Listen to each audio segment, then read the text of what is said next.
Hey everybody, hopefully we are getting ourselves working here. Thanks for joining us. Let me make sure this is all working. We got ourselves a poll that hopefully should be showing up for you, asking what APUSH administration are you taking? And I want to make sure that you can hear me and we can all hear each other. So thanks for your patience as we ironed out some here. We're just making sure that this is all working. Fantastic. I hear that we are grooving and moving. This is great. King Dan is back. We got a whole bunch of people. Fantastic. Well, hello.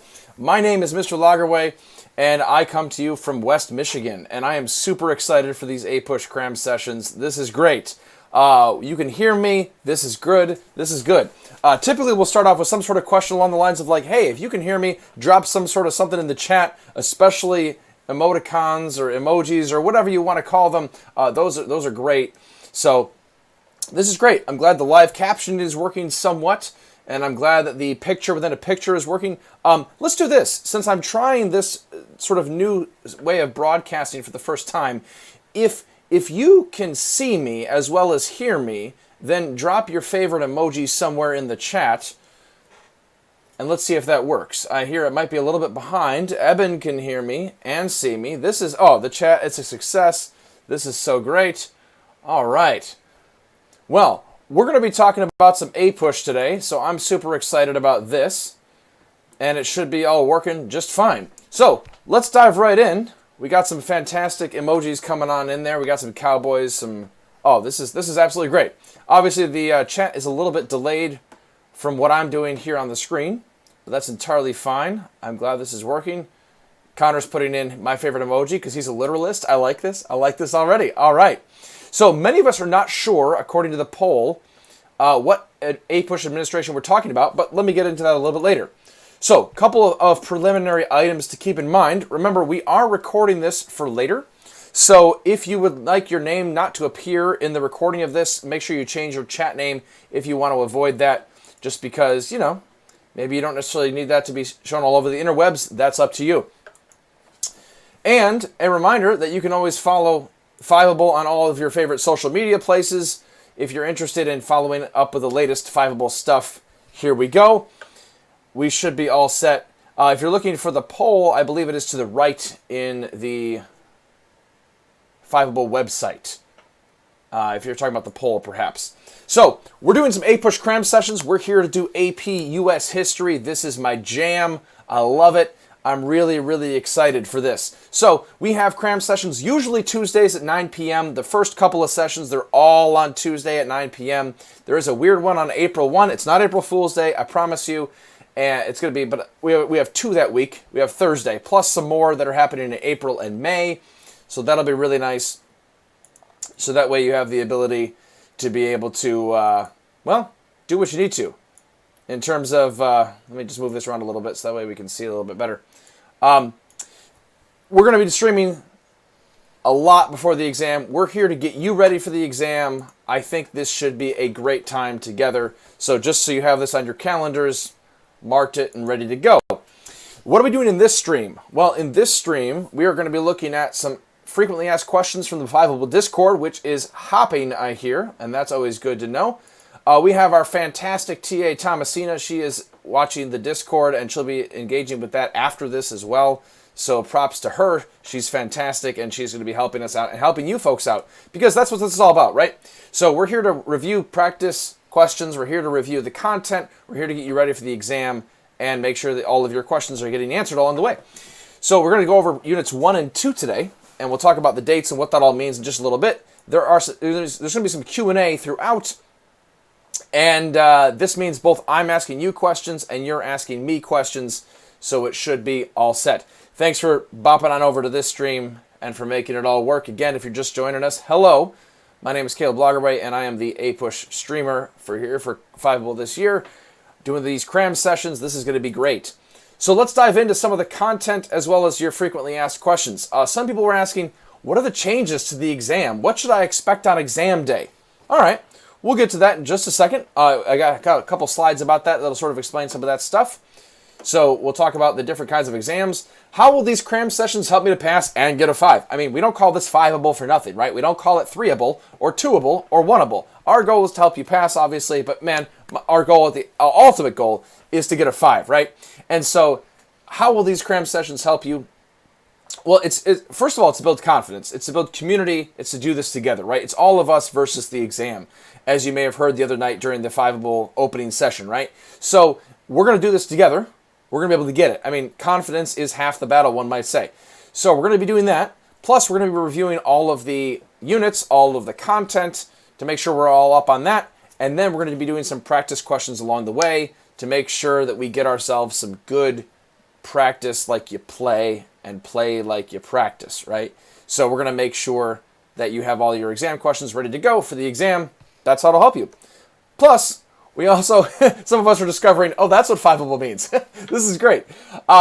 Some of us are going to be just continuing this discussion on Discord. Some of you have been doing Discord all year. Some of you did some 5-able courses this fall. Either way, we are here to help you out with some of this. Are there resources provided in addition to the cram sessions? Absolutely. Have you been on the 5-able website? Oh my goodness. We got reading guides. We got cram packets. We got people talking in Discord and helping you out. We got all kinds of stuff. There are so many resources, plus videos from last year, all kinds of stuff. It's great. So lots of resources there that I would recommend. Somebody was saying, hey, I'm trying to learn some of this independently. How can I do this without being confused about the timeline of the course, especially if I'm going back to review? I would suggest timelines. And if you're not great at memorizing tons and tons and tons of dates, I would suggest perhaps doing something along the lines of memorizing the start and end dates of each period, and then sort of filling your bucket a little bit, right? So that way you can say, okay, period 1, which we're about to get to, unit 1, is 1491 to 1607. Memorize those 2 dates, and then talk about what's in the middle there, and that should get you on your way to what you need to do. And then how do you know you're studying the correct information? This is where it's always a good idea to look things up. We'll talk about this at the end of the stream, but active recall is a great way to study, right? Don't just read over your notes. You want to be actually quizzing yourself. But then, once you're done quizzing yourself, yeah, go look at your notes. Go look at your textbook. Go look at whatever you were looking up, the 5-able study guide, this stream, the practice questions. Try to actually make the questions, or try to actually work through the questions, of course. But once you're doing that, then, hey, you're all set, and you can look it up, and that way you can sort of verify some of the stuff with what you're working on to make sure you're studying the right information. So, let's talk about some of those questions about examinations. So we have Administration 1, 2, and 3 this year. Because COVID has changed everything, it looks like most of us, and I'll show this poll on the screen a second here, it looks like most of us are taking Administration 1 who actually know. Here's the results so far. Watch this. 60% of us are not sure, which is totally fine. And some of us are taking Admin 1, some of us taking Admin 2 and 3. So that's what it looks like. We have a bunch of don't knows. So we'll just go over all of this so that way we're all set and ready to go as we launch into the beginning of this APUSH stream. So let me hide that and talk about the administrations. So Administration 1 is the usual. This is going to be the one that's paper. It's at your school. The usual date that was already published. Nothing changes there. Administrations 2 and 3 are digital at both home and school, and that means the exam is going to be just a little bit different. So we're going to go over this in more depth as we dive more into the exam itself, but let me just give you a quick broad overview of what this looks like. So the paper exam is going to be the usual format. And this is one that I'm encouraging my students to take. Maybe your teacher has a preference based on what you've been like all year. Perhaps you've been in person. Perhaps you haven't been in person. But either way, the paper format is going to look like what it usually is in a normal year. So we got 55 stimulus-based multiple choice questions. We got 3 short answer questions. And then it keeps going. You're going to have your 3 short answer questions that come from various different types, right? So you're going to have a secondary source, a primary source, and a non-stimulus choice, or a non-stimulus source with choices. So that's really nice. Just as a reminder, there are some things going on in Discord at the same time. So if you're following the chat, that's often helpful, but also there's some stuff being shared in Discord, including a fantastic cram chart from Thomasina. Thank you for that. That's fantastic. So notice right here we have the stimulus-based multiple choice questions. We have the short answer questions, different types. And then we have a DBQ and an LEQ. The LEQ involves choice. And just to make sure we're all boning up on our acronyms here, stimulus-based multiple choice questions, short answer questions, document-based questions, which is essentially an essay that includes document analysis, and then a long essay question, fairly similar. We will be practicing all of these types, by the way, throughout the Cram sessions. We'll give you kind of a taste of some of these tonight, and then we'll dive more deeply into each of them as we go. So no matter which exam you're taking, we will help you with the background there. Absolutely. So if you're taking the digital one, it's a little bit modified. It's going to look a little bit different. You have the same multiple choice questions, but you don't get choices on your short answer questions, and you don't have an LEQ. So with the short answer questions, you don't get any choices. It's also going to be a primary source image, which is a little bit interesting. You're going to do the DBQ as per normal, but then you have an additional 2 extra short answer questions instead of an LEQ, and no choices. And it's going to be secondary sources as well as data sources. Now the data might be a little bit interesting, so we're going to keep throwing ourselves some data throughout this to be able to practice that. Not so much tonight, but we'll get there eventually. So modified format for the digital, the usual for it back home. So if you've had siblings that took APUSH before, or you talked to people last year, or using previous study materials from study books, or you're looking at the Cram guides from last year, something like that, those are all going to be like the paper kind. The digital format is going to be just a little bit different this year. All right, enough with the exam formats. Let's dive into the actual content here of APUSH. Let's do it with some Unit 1 highlights. Oh man, here we go. I'm excited. I don't know about you folks, but I absolutely love history, and I love doing this. So I'm excited, especially with students like yourselves who are awesome. So Unit 1 highlights, we got 3 things, and then we'll dive into those 3 things in more detail. We got Native Americans, thus 1491. That's symbolically right before Columbus sails the ocean blue in 1492, right? So 1491 is when Unit 1 starts. That's symbolic of pre-Columbian civilizations. Then we have the Colombian Exchange. That's a big deal. And then we have Colonial Comparison, although let's be honest, in period 1, it's pretty much all Spain. There are some other dabblings going on, but it's pretty much all Spain. So let's get into that a bit more. Native Americans are going to be very diverse in their living arrangements, in how they interact with the environment, especially. That's what the College Board needs to know.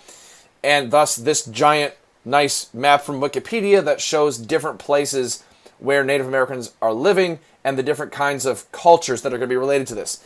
And honestly, if you're talking about 1491 to 1607, which is the time period of Unit 1, you need to start with Native Americans, because that's why 1491 represents right before Columbus.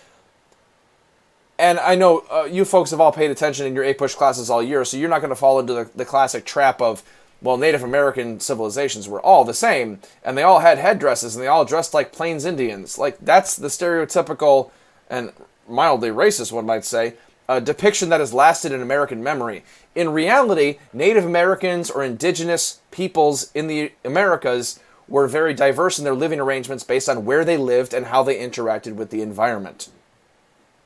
So, let's dive in and look at what that looks like. I'm going to give you 3 examples. You don't have to have all of these memorized. Much like with most of APUSH, you don't have to memorize every single detail of every single period. Sometimes it's a good idea to be able to give yourself some ammunition for the free response questions, all the writing, by being able to memorize a good example or 2. So let me give you a couple of those. So first we have, in the American Southwest, maize cultivation, and a good tribe to know about that would be the Pueblos. So these are going to be people that maize cultivation comes up from Mexico. Remember, it starts as teosinte, these tiny, tiny little mini corns, and then humans are able to genetically modify them just by planting bigger and bigger corns every year. And we get into the Pueblo. So these are the people that used to be called ancestral Puebloans or Anasazi, and the Pueblo are other examples. They are living in this arid place, so they're going to be cultivating corn with as much, let's say, irrigation as possible. Very careful irrigation, right? Because there's not a whole lot of water to be spared. And then we have nomadism that's going to be all over the Great Plains. This makes sense because the Great Plains are essentially a buffalo farm, right? It's quite interesting that Native Americans actually burned down or chopped down or used up a lot of the forest in order to deliberately make large grasslands in the American plains in order to create a buffalo farm, essentially, that they could herd and follow. One thing that's very important to know is that Native Americans do not have horses before Columbus. That's part of the Columbian Exchange, which we'll get to in a second. So don't be thinking that they're chasing these bison on horses, right? They're doing so on foot, which is amazing.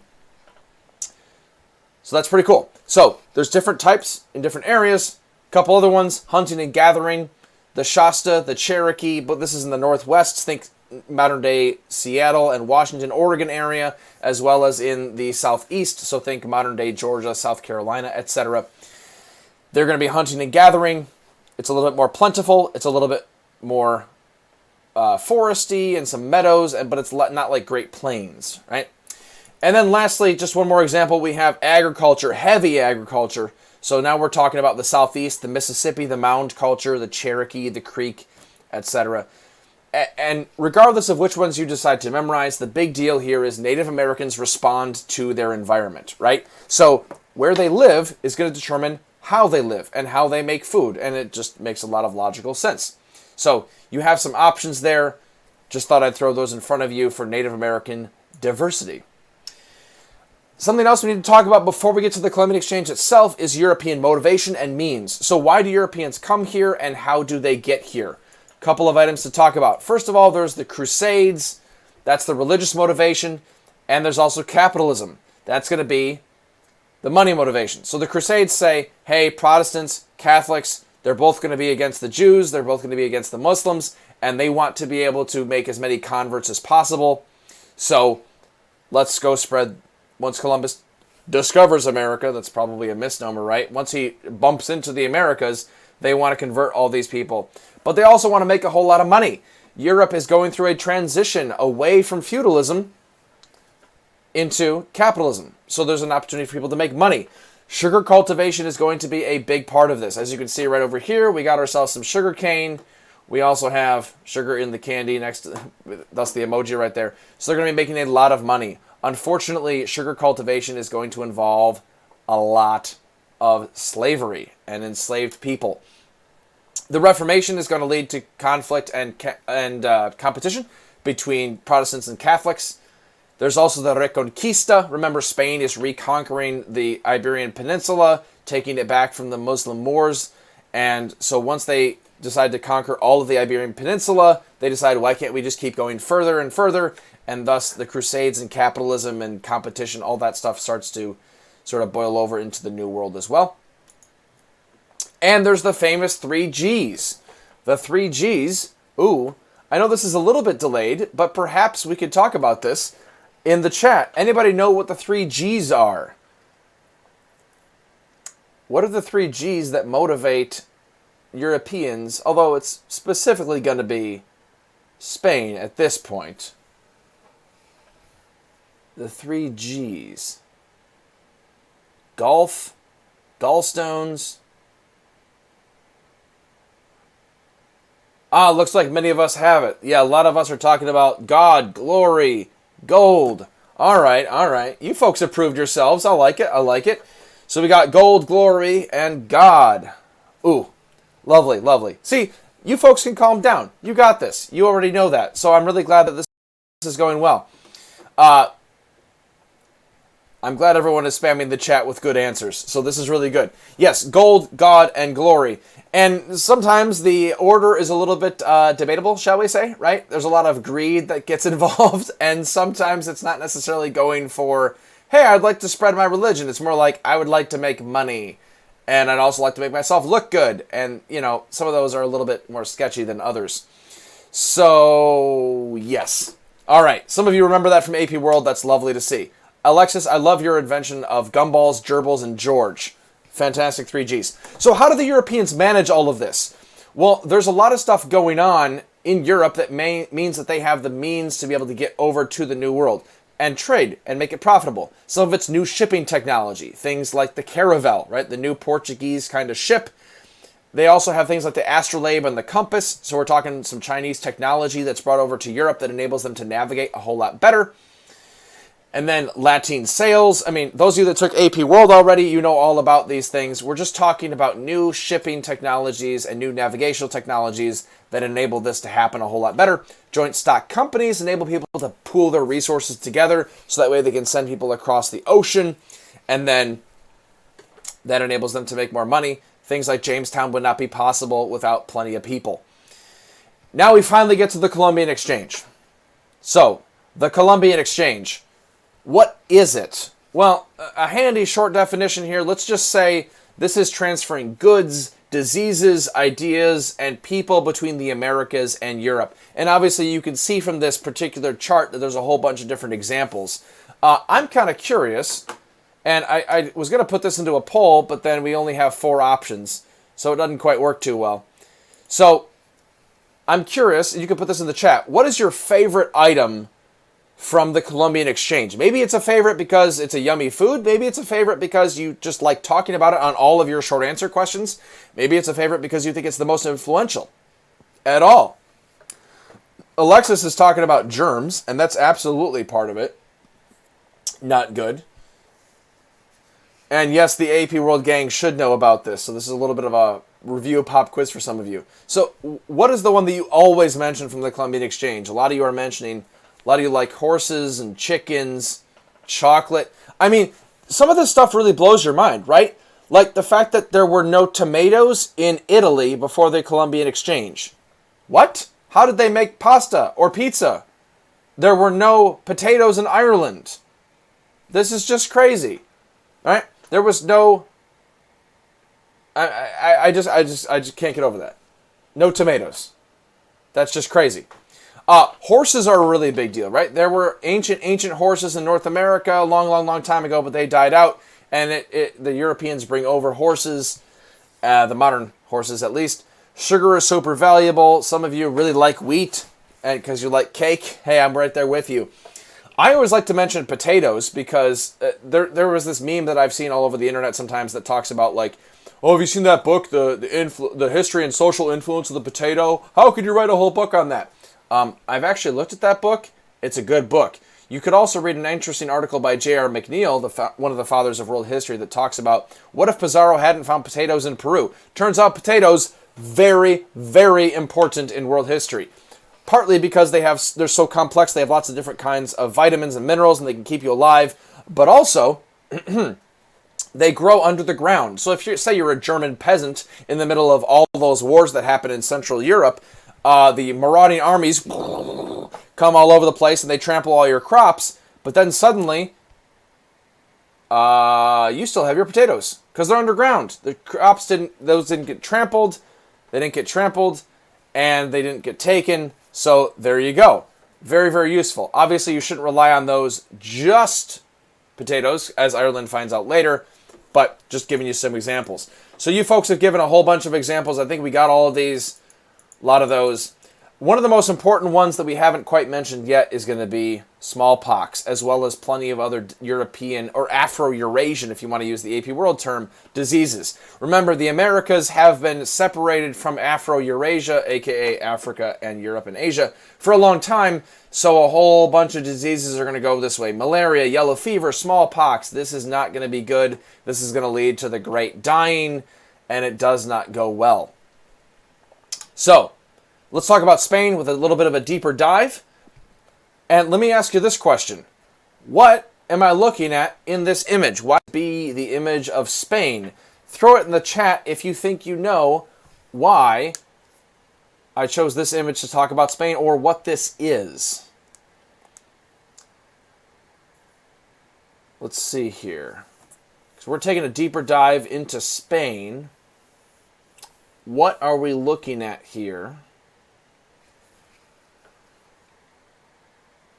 Ah, yes. King Dan correcting his own autocorrect. Fantastic. Yes, the casta system, if you want to use the Spanish word. In English, we'd say it's the caste system. This is the casta system. Not to be confused with the Indian caste system with the untouchables, etc., and the Brahmin. This is the Spanish caste system with the peninsulares, the creoles, the mulattoes, etc., etc. Nice job with the caste system. It looks like we know this one as well. Ah, yes, social hierarchy. Works really well. All right, so a couple things you need to know about Spain. A reminder that they have something called the encomienda system. So remember, this is the promise to take care of the natives in exchange for making them work for you, and the whole taking care of the natives doesn't work out very well at all. There's Potosi, where they get a whole bunch of silver. In fact, Spain benefits immensely from their New World silver until it actually ends up being too much, and then they end up crashing. It doesn't work out so well. But there is the caste or casta system. The reason this is even necessary is because, remember, in contrast to the English or the Dutch, and somewhat the French, the Spanish intermarry a whole lot more with the native populations, as well as with some Africans. There's much more of a mixing going on, as some of you are saying in the chat. Absolutely. So they created this casta system in order to classify people, because he said with a lot of sarcasm, what good is having diversity unless you can classify people? Ugh, this is another one of those lessons from world history where it's just not good. So, Spain has the casta system. They also have a lot of slavery, right? A lot of enslaved Africans are coming over and working in these sugar plantations. Columbus is enslaving Native Americans from the very beginning. And remember, the Spanish are Catholic. That's a big deal because it's one of the reasons why there's so much intermarriage. They are coming over here as priests, as conquistadores. Those are the primary people who are coming over. And then they're having debates about, wait a minute, are these people who are here actually human or not? There's the famous debate between De las Casas and Sepúlveda, the Violidad debate. And that's kind of depressing to think about, right? They're debating whether or not native peoples are actually humans. But the idea there is, look, Europeans want to be able to convert them or make Native Americans work for them. And so there is this oppressive system that kind of combines the caste system with slavery and Catholicism as well. So, oh yes, and if you want an expansion of the encomienda system a little bit more, Thomasina can do that in the Fileable Forum. That would be awesome. Yes, yes. We're just kind of doing a broad overview at this point. And then there's continuing interactions between Europeans, natives, and Africans. So we got ourselves a whole bunch of stuff here, and we are moving quickly. And remember to ask your questions in the chat. Thomasina is taking care of those because she's awesome, as well as the Discord that happens continuously and later as well. There are a lot of differences between Native Americans and Europeans, and some of this is a little bit overgeneralizing, of course, but there is a difference in how they use land. Typically, Europeans tend to be a bit more, this is my land, let's put a fence around it, and then this is mine. They tend to be a bit more patriarchal, and they also have generally Christianity as their religion, whereas natives tend to be a bit more animistic with their religion. They tend to be a bit more connected to the land and communal in their land. And then also they tend to be a bit more egalitarian or equal with the gender roles, if not even having the women be in charge, which is sometimes cool. There's also going to be a lot of trade and conflict. It's not just fighting all the time, but there is going to be some trade. Remember, to Native Americans, when the Spanish show up, it's just another tribe. The Native Americans don't think of the Europeans as Europeans, the way that Europeans think of Native Americans as all one big chunk of non-white people. We're still even inventing the idea of race at this point, I suppose, too. So they do some trade, they do some conflict, and we'll talk about some of that stuff. A lot of it's going to be trading in furs. Three Sisters agriculture, remember, is going to be happening during this time. So they're going to be growing corn, beans, and squash all together. And they're going to be trading for horses. There's going to be some syncretism. Think the Virgin of Guadalupe. There's going to be some blending of Catholicism with local religions. So a lot of this is going to be negotiated. Please don't think of Native Americans as being these helpless people who are just acted upon by the Europeans. The Native Americans have agency. They have the ability to work and to interact and to make their own decisions as well. And they're going back and forth. So keep in mind there's both trade and conflict. We'll get to plenty more conflict later. I wanted to quickly pause because we just blasted through period 1 in about half an hour or a little bit less because of our introductory material. But I wanted to make sure we didn't have any very, very large questions. So I'm going to start a Q&A, and this will run throughout the rest of the stream, but I just wanted to start it now. So if you have questions, feel free to throw those into the chat as we begin reviewing, and then feel free to do some upvoting if you would like to. of questions that you think you have as well, that you'd like to have answered. So Q&A should be live, and you should be able to see that. Let's see. Alexis was asking about Three Sisters agriculture, beans and squash. So that is a Native American agricultural technique, primarily in the southeast. Think modern-day Georgia. The idea is corn grows up, beans grow up the corn stalks, and then the squash is on the ground. It's a nitrogen-fixing agent, so ask your chemistry and biology teachers. It's basically a fertilizer, keeps down some of the weeds and things like that. Make sure that we don't have too many questions here. Let's see. I got the Three Sisters agriculture. We got that. Hide that one. We're doing all right there. Three Sisters. Some people were asking about syncretism. Syncretism kind of involves two things blending together, particularly religion, but it could also refer to other parts of culture. So in this instance, we're talking about Spanish Catholicism blending a little bit with Native American religions. So things like the Virgin of Guadalupe, a lot of the Latin American Catholicism to this day has some of those in the background. So we talked about syncretism. Should be good. And then I'll give it a few moments just for you to update some stuff and to upvote. We got some practice questions coming up, so that should be helpful to make sure that we can review a little bit. Potosi is going to be a Spanish silver mine, and that Spanish silver mine is going to be used with slave labor and enslaved Native Americans, so that's going to be really sad. So we're talking about what was Potosi. Thanks, Tabitha, for the question. It's a Spanish silver mine. Remember, the Spanish are very interested in extractive technologies, taking metal and conquering places. I mean, they take over the Aztecs and the Incas, and then there's not as much anymore. So let's do some mining, and they eventually find Potosi. Let's see. Somebody was asking, what are some of the most important aspects to understand for DBQs in period 1? Well, one of the most important things to know about that is you're not going to see a DBQ from period 1. DBQs will only be from periods 2 through 8. They will not come exclusively through period 1 or 9. So that might be somewhat helpful for some of you, especially if you're nervous about the DBQ a little bit. So I would say to focus on period 1, you want to go back to the big overarching concerns. Remember, don't lose the forest because of the trees, right? So you want to be thinking about the Colombian Exchange, Native American diversity, and then the Spanish and how they interact with natives and how they differ from other people. Thank you for the question. Great question. All right, a couple more here. Let's see. We talked about an example of syncretism, so that was good. Remember, syncretism is blending together. I said Virgin of Guadalupe Hidalgo, Spanish Catholicism blending with Native American religion. That's going well. And then somebody was talking about differentiating between the land, gender roles, and religion between the three groups. So let's talk about that real quick. So remember, land use is primarily individualistic with Europeans. It's primarily communal with Native Americans. Gender roles, Europeans tend to be a bit more patriarchal, and Native Americans tend to be a bit more equal or even matriarchal in some instances. And then religions are going to be different. Europeans are going to be primarily Christian.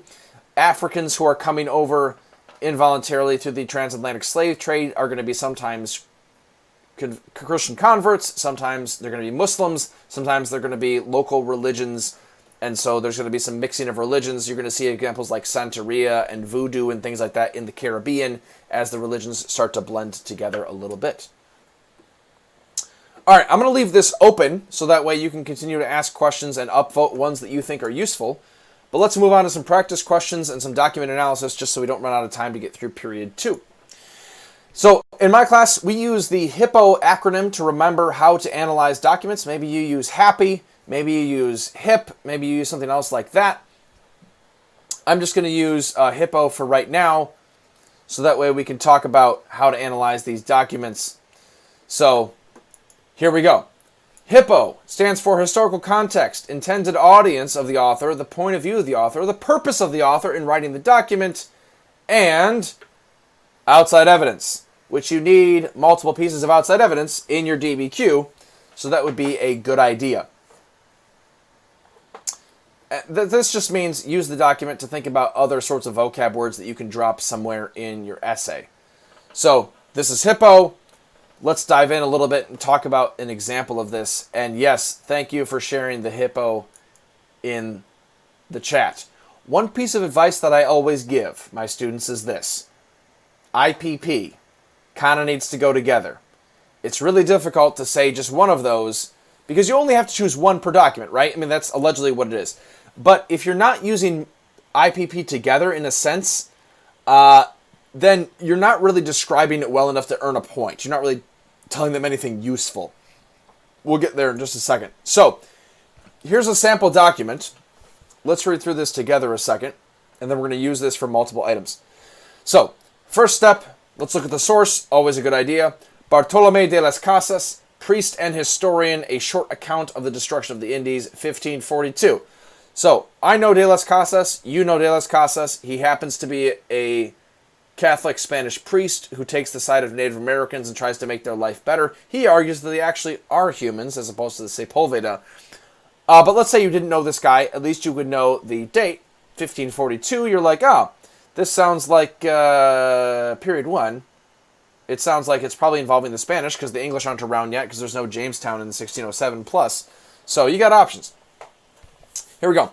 They are innocent and pure in mind and have a lively intelligence, all of which makes them particularly receptive to learning and understanding the truths of the Christian faith. These would be the most blessed people on earth if only they were given the chance to convert to Christianity. Seems like he's talking about Native Americans.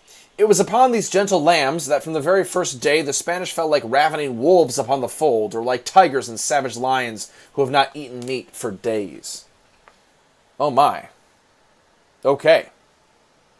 So, if we were to analyze this document with some HIPPO, what would it look like? So that's the document. Here's the HIPPO chart, just for our sakes here.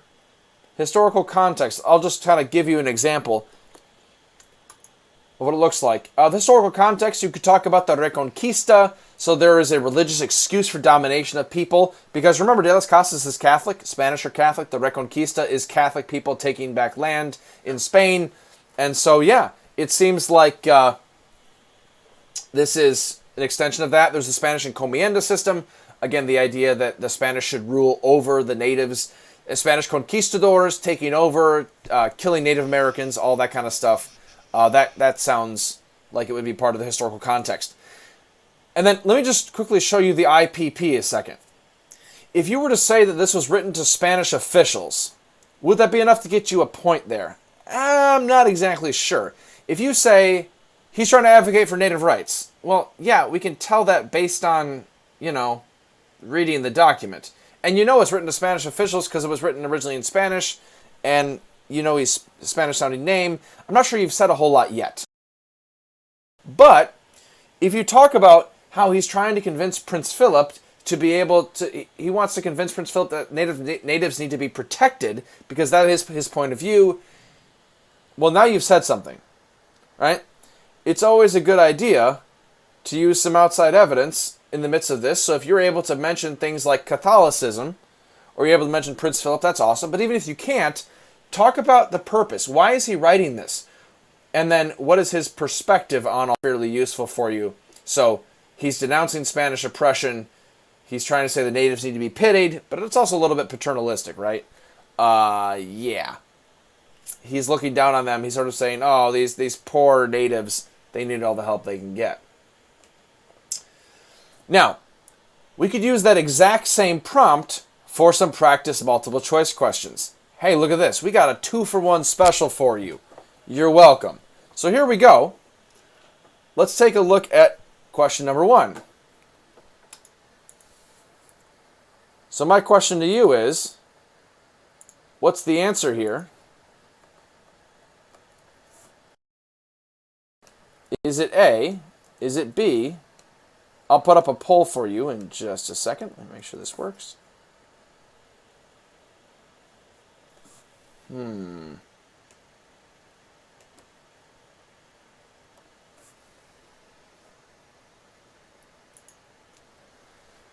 So here's your question.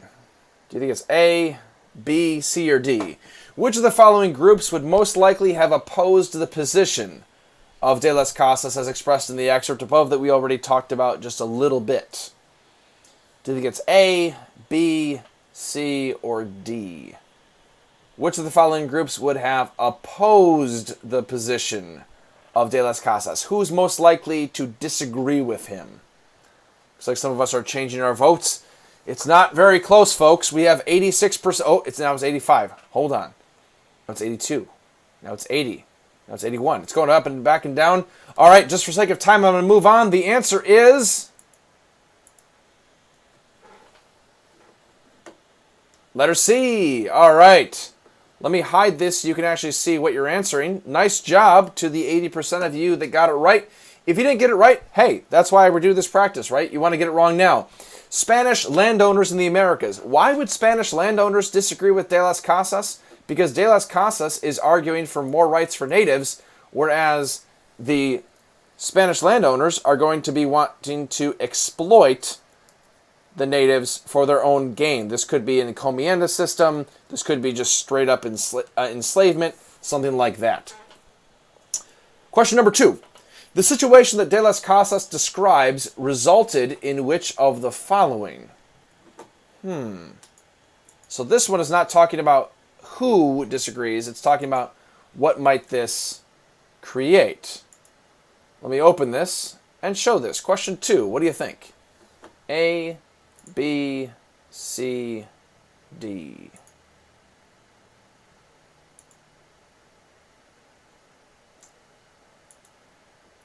We got options here.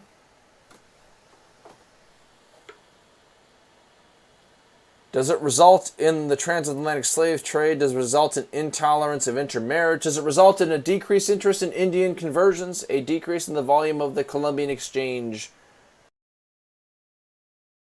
This question's a little trickier. So first of all, you need to think about what is the situation that's involved here with De las Casas. What is he describing? Looks like the poll is not working for some people. Apologies for that. But that's okay.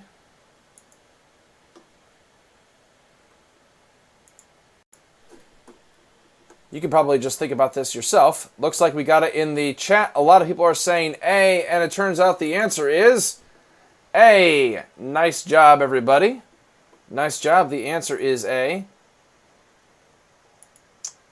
So the correct response is A. Nice job.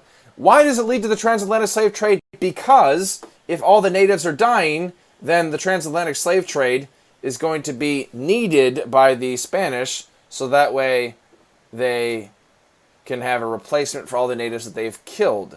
There is a need for labor, especially with labor-intensive cash crops. Last question then is going to be this. The situation that De las Casas describes was made possible by all of the following except. Which of those is not something that made this possible? We're going to try the polls one last time. See what we can do here. We got Q3. We got A. We got B. We got C. We got D. Let me create, open, hopefully you can see it this time. A, B, C, or D.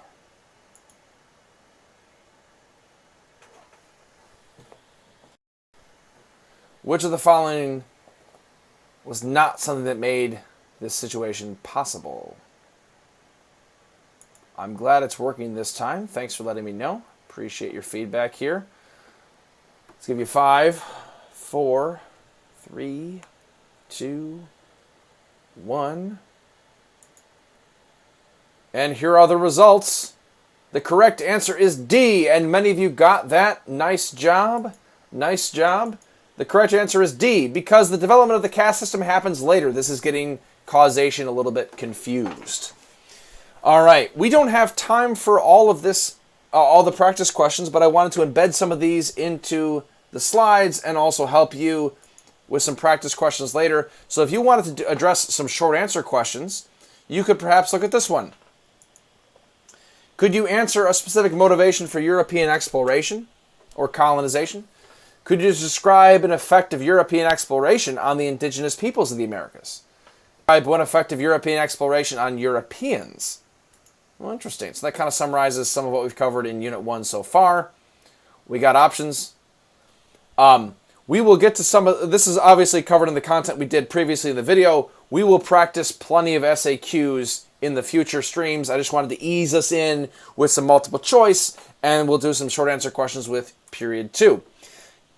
Hey, why not give you some more questions, right? We got the slides. So, you want to talk about an impact of Spanish colonization on the country of Spain?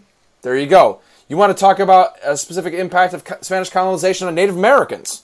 That's another one.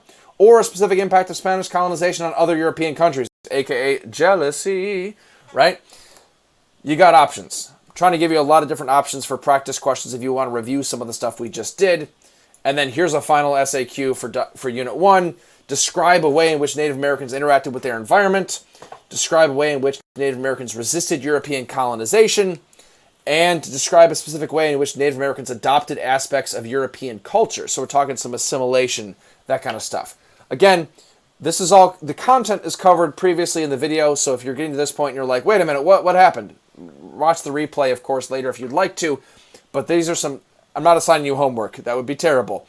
We will definitely cover short answer question structure a little bit later. I'm just trying to give you some practice questions to be able to talk about this. All right, Unit 2, and I promise we won't spend nearly as much time talking about all the details this time. Here we go. Unit 2 highlights. We got ourselves 3 things. We got the colonial comparison, but now we're mostly focusing on the English. We got the British colonies themselves and continued interaction between Native Americans, Africans, and Europeans. Let's dive right in. All right. So we got different kinds of Europeans, and the big 4 during period 2 are going to be the Spanish, the French, the Dutch, and the English. It's a good idea to know approximately where they are. Previous slide has a map if you're curious about that. The Spanish are going to be mostly doing the stuff like the caste system, conquistadores and comanda. We already talked about that. The French, they're going to be all over Canada and the Great Lakes. They're going to be priests and fur trappers. They're here for the fur. The Dutch are also going to be here for the fur, mostly around New Amsterdam, nowadays called New York, and a lot of fur stuff. The English are going to be mostly on the East Coast. It's what becomes the original 13 colonies.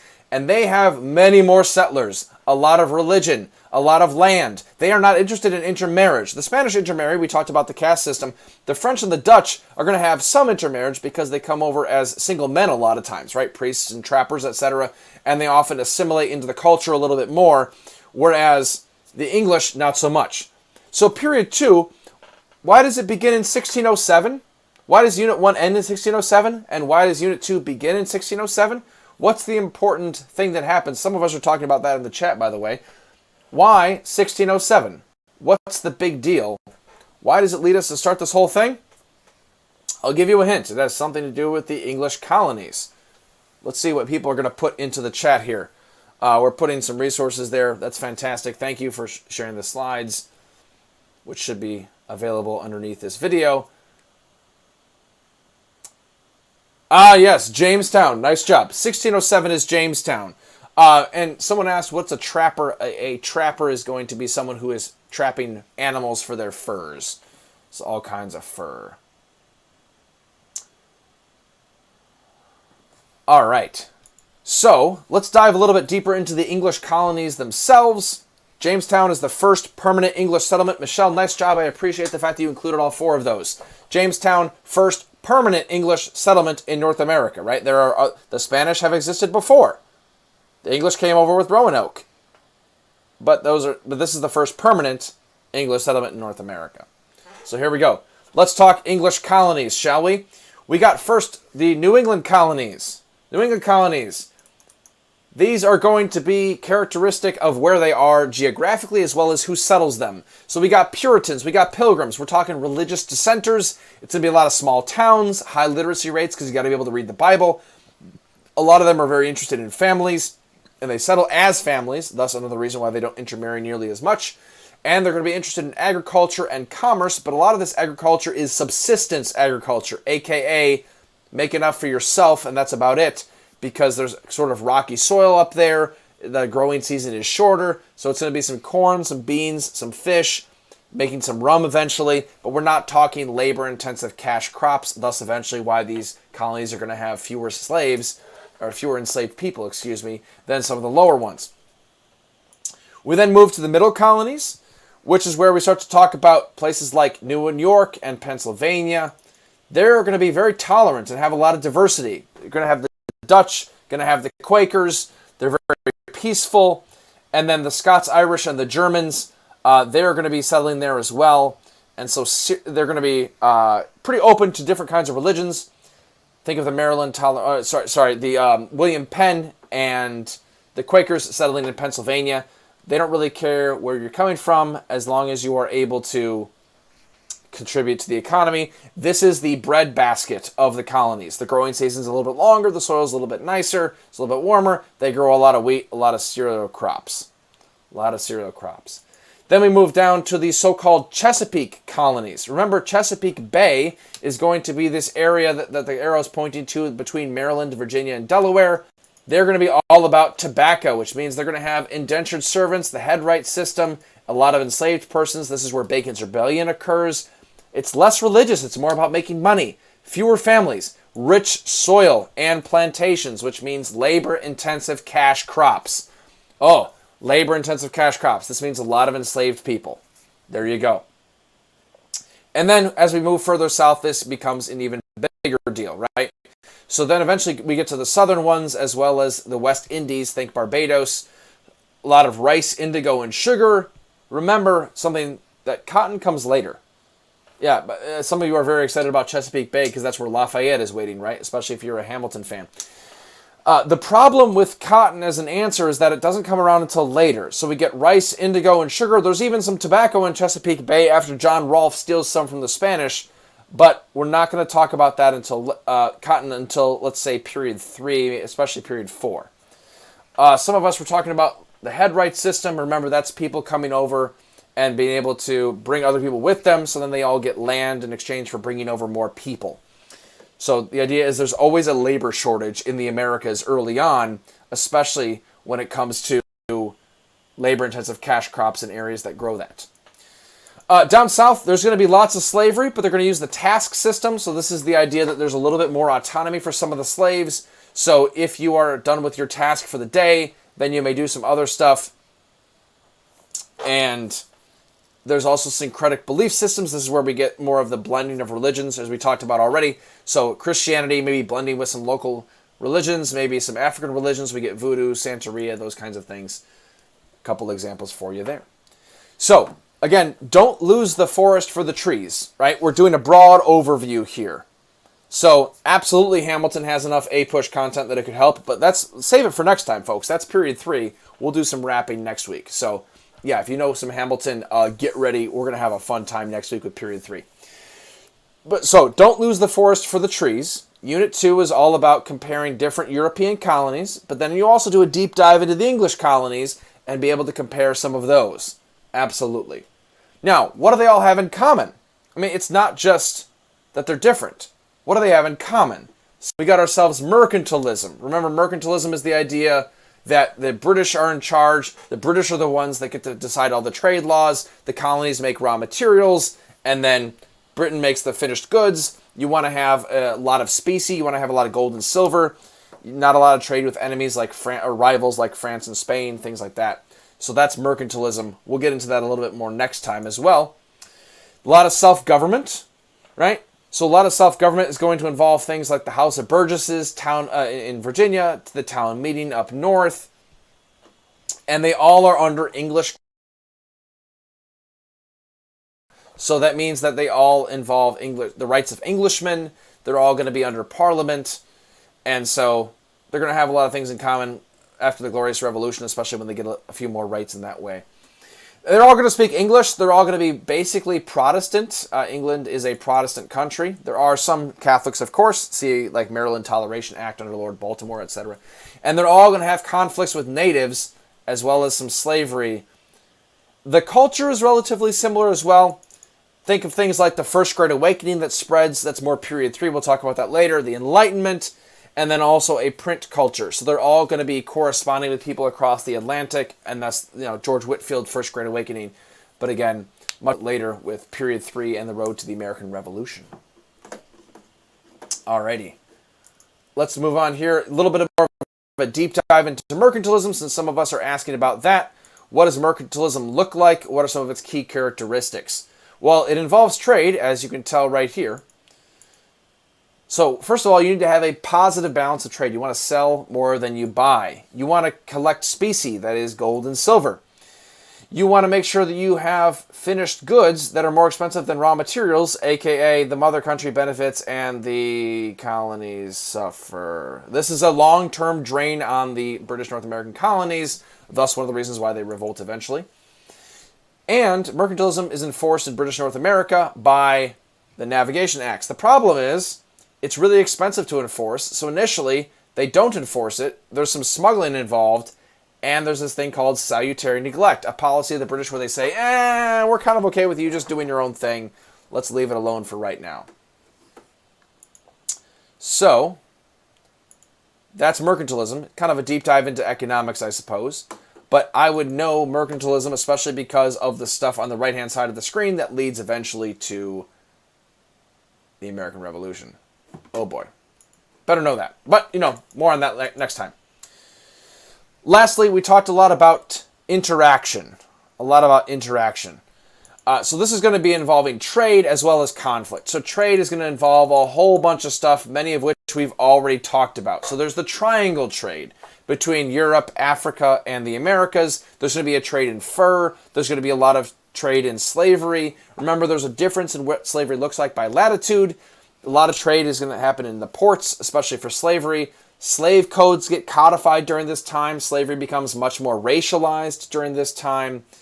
And it's going to be chattel slavery, so we're talking like propertied, dehumanizing people. And it comes from your mom, matrilineally inheritable. It comes from your mom, which enables people to make slaves. If we have slave owners who are, shall we say, forcing themselves upon their slave women and thus producing more offspring. We're talking people enslaving their own kids, right? This is just terrible. So slavery is awful, we know that, but there is some resistance along the way. There's also a lot of conflict that happens, particularly between Europeans and other Europeans or Europeans and Native Americans. By the way, I just saw someone talk about this in the chat, and it may be something useful to talk about. The triangle trade is Unit 2, Colombian Exchange, Unit 1. That's how I think of it as the difference there. So you have a whole bunch of examples, and I'm going to show you a whole bunch here. I mean, there's the picture of Pope there, rebellion against the Spanish in the Southwest. You don't have to know all of these. But it's not a bad idea to be able to pull out a few of these if they ask you in a short answer question, give me an example of conflict between Europeans and Native Americans. Have a couple of these at your disposal. If you study some of these more than others in your class, awesome. Use those. I wouldn't say that some of them are better than others. Just be aware that all English people are going to be conflicting with the natives because they're all really interested in land. So that's going to be real important. All right, we've been taking some questions, but we're almost out of time. I know I started a little bit late, so we have a little bit of time to go a little bit later. So let me give you a couple samples and some practice questions kind of to send you on your way as we get some final questions. And remember, this continues on afterwards in Discord, so if you have some questions that haven't been answered yet, that would be a good place to go. So here could be a long essay question. And this says, evaluate the extent to which interactions between Europeans, Africans, and Native peoples changed between 1607 and 1750. We're talking approximately period 2 here. How do the interactions change?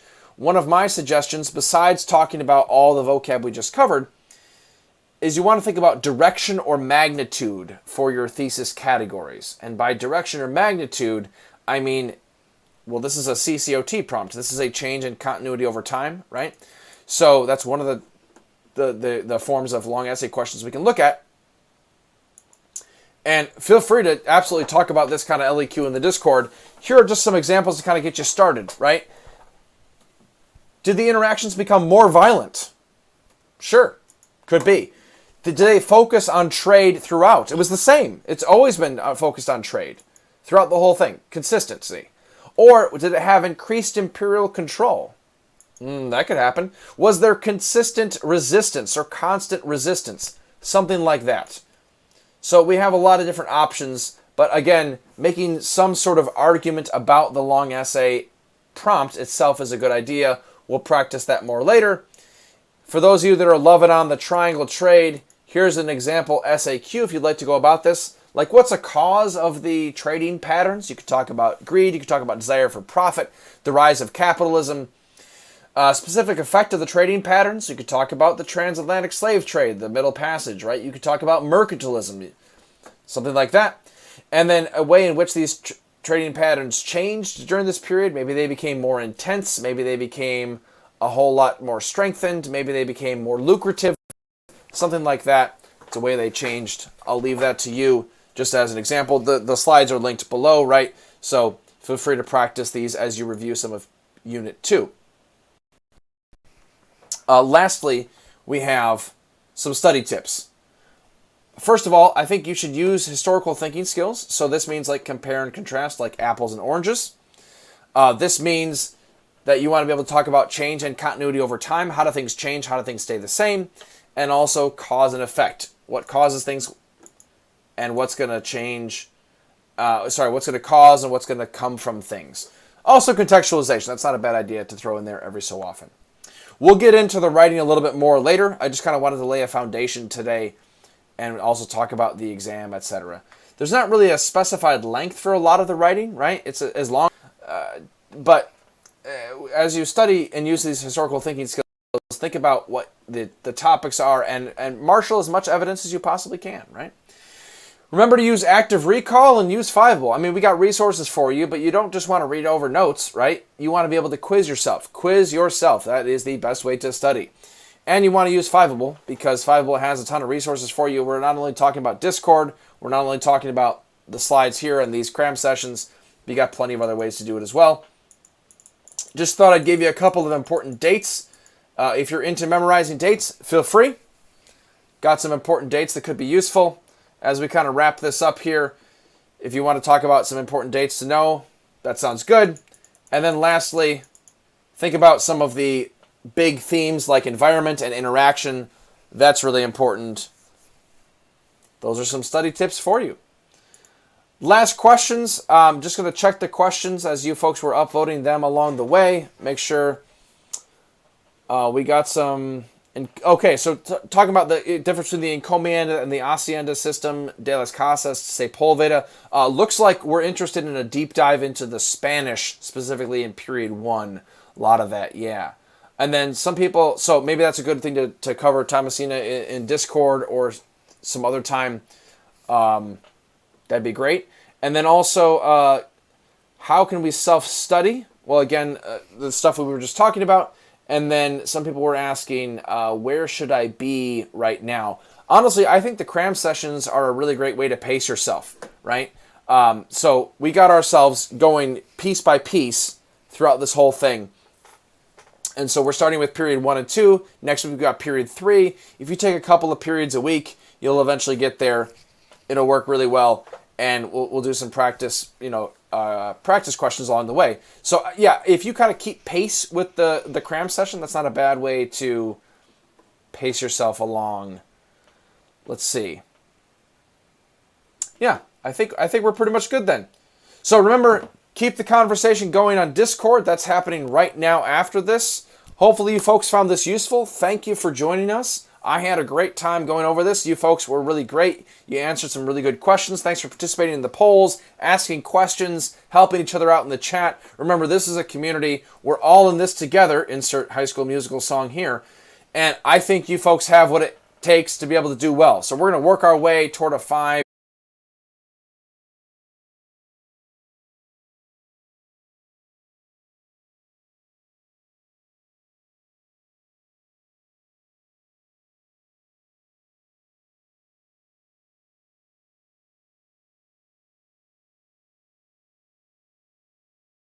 Live, just seeing how things are going. Great. All right. So it is Tuesday, March 9, and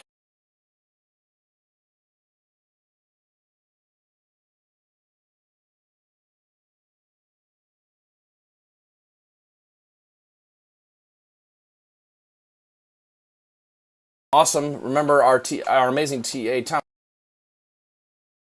But we are here to cover Unit 3. Before we do, here is our poll. I'm curious as to what you think. The best chicken sandwich here. I mean, we're talking about the Revolutionary War already. I'm curious, do you prefer the Chick-fil-A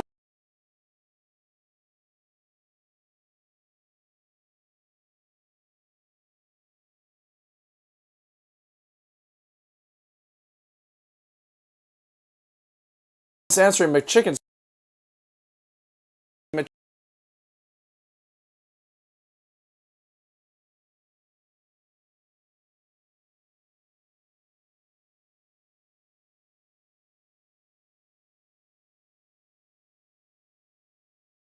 We got others, but pop it in the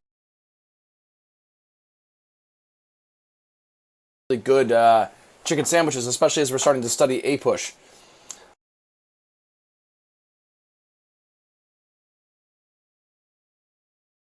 All right, it's working for some people.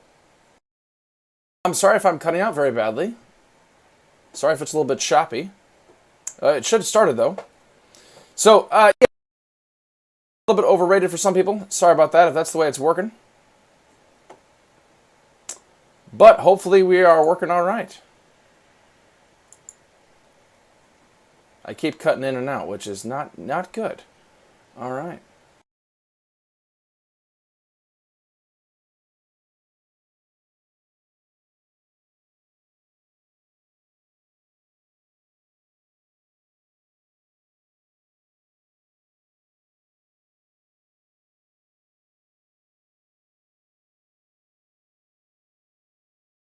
All right.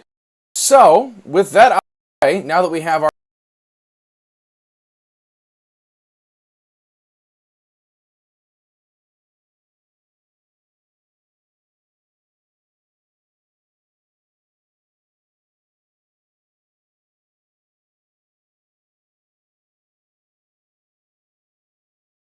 followable on a variety of social media platforms, that's always a good idea as well. So make sure that's happening. So that hoping this isn't live. This isn't choppy for you folks that are live, and hopefully it's not choppy for those of you that are watching. Hopefully it gets a little bit better. Don't know what's going on with Vimeo. Cram sessions. We are here on Tuesdays at 9 p.m. So hopefully it's not 9 p.m. for every.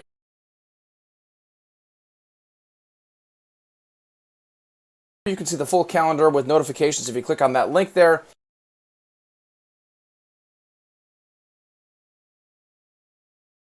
The screen was before, but hopefully it's like it's still a little bit choppy.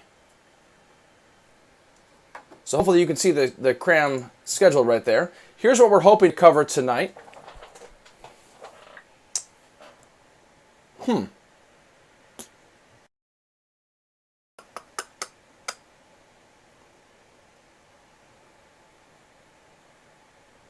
All right, so some people are not seeing this even starting, but hopefully.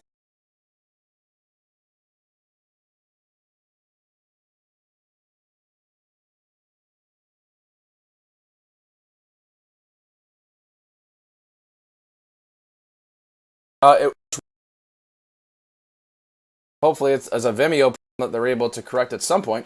I want to hit a couple of FAQs, some frequently asked questions people were asking for Discord. We're going to talk about the exams just to give another overview once again, and then talk about period 3, give you some practice questions, some practice documents, some study tips, etc. And then obviously ask questions in the chat throughout, as well as we'll have some question and answer time at specific points.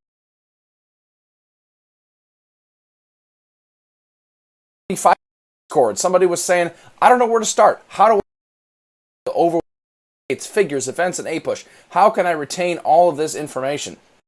That is a lot, but my advice to you would be you got to start broad, right? You don't want to lose the forest because of the trees. Make sure you start broad, get deeper, make some connections, and make sure that you're starting with perhaps the start and end date for individual periods. That might be a good way to do it.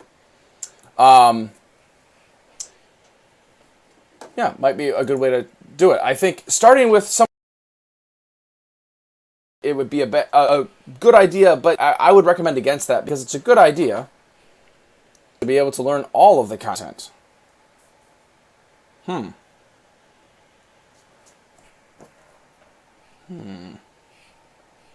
let me check on this really quick to see what we can do about this Wi-Fi.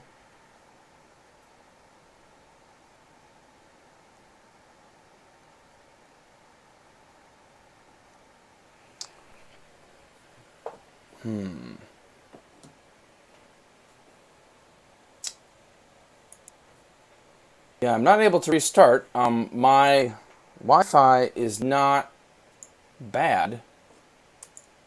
Hey, maybe this looks a little bit better. Let's see if this is working. Ooh, I think this might be slightly better. Maybe put in the chat if this is starting to get a little bit better. Trying to tweak some of my Vimeo settings here. Hopefully it's getting a little bit better. Yeah, Wi-Fi issue. Okay, this is good. This is good. All right, it's getting better for people. I don't know what happened, but I guess as some people are praying to the AP gods, it's working a bit better, so that's good. I'm glad. So you folks can hear me, and you can see my screen. You can see me. I'm less choppy even for myself. So thanks, Vimeo, for getting your act together finally. All right, let's get back to this and talk about some APUSH. Here we go. So first of all, somebody was asking, how do I study because it just seems so overwhelming? I said start broad, then get deeper, make connections along the way. That would be a good way to do it. You want to make sure that if you're talking about the American Revolution, you branch out a little bit, see what you can do. Someone asked, is it too early to take a practice exam? I would recommend that you study as early as possible, as much as possible, and so even if you don't necessarily have the ability to answer all the questions, do what you can. It's never too early. Practice with what you can. Maybe go to AP Classroom, do the personal progress checks for each period. You can practice questions that are just in period 3, which is the one we're covering tonight. So do practice whenever you can, as much as you can. That would be my advice for that one. And then lastly, a lot of people were asking about should you take notes during the cram session. That's kind of a up to you thing. Some people find that taking notes during this is useful. Some people annotate the slides in certain ways. I would suggest maybe it's a good idea, but maybe don't just write down everything that I say, because first of all, that's just too much. But mind maps, outlines, sketch notes, however you take notes best is probably what I would recommend doing, because you want to make sure that you're retaining the information and making connections. I cannot emphasize how important connections are. So that would be a good idea. Several people in the chat are asking about personal progress checks. Those are opened by your teacher at different times. I personally open them at the beginning of the year so that way students can do the practice whenever it makes sense for them. Maybe ask your teacher and say, yeah, as Thomasina is saying in the chat, ask your teacher to open up the personal progress checks so that way you can start practicing those. But if they don't open them until a little bit later and you do most of your reviewing content now and then doing your practice questions later, that works too. So no stress either way. No stress. A reminder that the exams are a little bit different this year. We have 3 different administrations. Administration 1 is actually less than 2 months away, so oh boy, here we go. We're entering into the cram session, indeed, for all of our AP exams. Remember, we have some that are paper, some that are digital, and just to make sure that we are sort of on the same page when it comes to how this is going to work going forward. Remember, the paper is the usual format, so if you took AP World, if you took AP Euro, I don't know why you would take that before APUSH, but if you took AP World, it's the same kind of test, and it's 55 multiple choice questions in 55 minutes, 3 short answer questions in 40 minutes, then you get a DBQ and an LEQ all together in 100 minutes, and you get some choices along the way. I showed you this slide last time, but if you're curious and want a bit more, this is one way to do it. If you're digital, the main change is that you don't have as many choices when it comes to your SAQs, especially when it comes to the second set, because you don't have a long essay question. You have 2 SAQs instead of an additional LEQ. So that would be one option for you. If you are doing digital, just be aware that there are some differences here related to what you're going to be doing. Now, we're going to give you some practice questions of various types. And remember, we even have dedicated cram sessions just for the free response questions. So if you're freaking out and being like, oh man, I need help on the essays, I need help on the writing, we got you. We're getting there a little bit later. So just to be aware. Let's do some Unit 3 overview. just root 54 to 1800 is Unit 3, or Period 3, depending on which one you use. 1754. The chat is a little bit delayed versus the video, but let's see what we can do here. In the chat, tell me why the dates are the way that they are for Unit 3. Why is 1754 important? Why is 1800 important? This gives us just a sense of where we are in history chronologically. It's a good idea to maybe start with some broad overviews of dates. So, 1754, why is that important? 1800, why is that important? There's a picture there, a nice painting that might be able to help us a little bit. Looks like Lexa was the first one to get it right. Indeed, it is the French and Indian War. The American Revolution is in the middle, yes, and then the French and Indian War is also called the 7 Years' War. Yes, as Dan says, it is the beginning of the 7 Years' War. Nice job. 1800 is the election, sometimes called the Revolution of 1800. Yes, this is the election of a certain president, a.k.a. Thomas Jefferson. So many of us are talking about that. Yeah, the federalism starts to decline in terms of the Federalist Party. All right. So our big three topics here. Nice job, folks. It looks like we got some good Unit 3 knowledge already going on. The Revolutionary War before and after. We got a new government, so this is going to be the Washington and Adams administration. And then lastly, we're going to have migration and trade, sort of a constant theme throughout this unit, both in terms of Americans moving farther west, interacting with Native Americans, trading with other countries, international affairs, all kinds of stuff. All right. Yes, nice job, everybody. Here we go. So jumping into the 7 Years' War. This is also sometimes called the French and Indian War. That's somewhat confusing because the French and Indian War represents the opponents of American colonists, not the people fighting. So it's not a war between the French and the Indians. It's a war against the French and the Indians by the English and the English colonial settlers. So there we go. We have a fantastic map there that shows you some of the disputed territories. Now, why does this all matter? Well, because remember, it's an imperial rivalry between France and England. If you took AP World last year, you know that this 7 Years' War is kind of like World War Zero in a sense. It happens all over the globe. There's conflict in Europe. There's conflict in India. There's also conflict here in North America. It's actually started in North America by a guy named George Washington. Maybe you've heard of him. We'll talk about him again, I guess. And this is going to be the colonists who are on the side of the British fighting against the French and the Indians, who are mostly their allies. Remember last time we talked about fur trading. That's one of the reasons why the French are on the side of the Native Americans.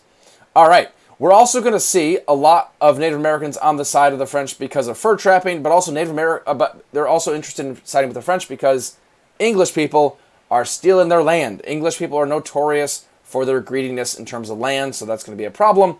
So there's a little bit of this land and debt issues. But you also have to know this because afterwards, in 1763, I went a little bit too far there. 1763, there are four big events that all come together that make this a really big turning point. And PEEP is a great way to remember it. It's an acronym that stands for the Proclamation Line of 1763, where the King of England says, don't go any further because you're going to antagonize the Native Americans, because the French have lost the war and they get kicked out. But the English don't necessarily want to have to fight the Native Americans over and over and over again. So Proclamation Line of 1763 ticks off the colonists. It's the end of the 7 Years' War, as we already mentioned. It is the end of Salutary Neglect. More on that in just a second. And it is also Pontiac's Rebellion. Remember that one too. Pontiac's Rebellion is the sort of last stand of the Eastern Native Americans fighting against English colonists. They realize they have guns and ammunition and supplies from the French, but the French are now gone. It's kind of a use it or lose it scenario, and so they better start using it. So PEEP, Proclamation Line of 1763, end of 7 Years' War, end of Salutary Neglect, and Pontiac's Rebellion. Great way to remember that as an important turning point. Speaking of the end of Salutary Neglect, let's talk about this. Yes, as some of you are already talking about, we're talking about taxes and tea.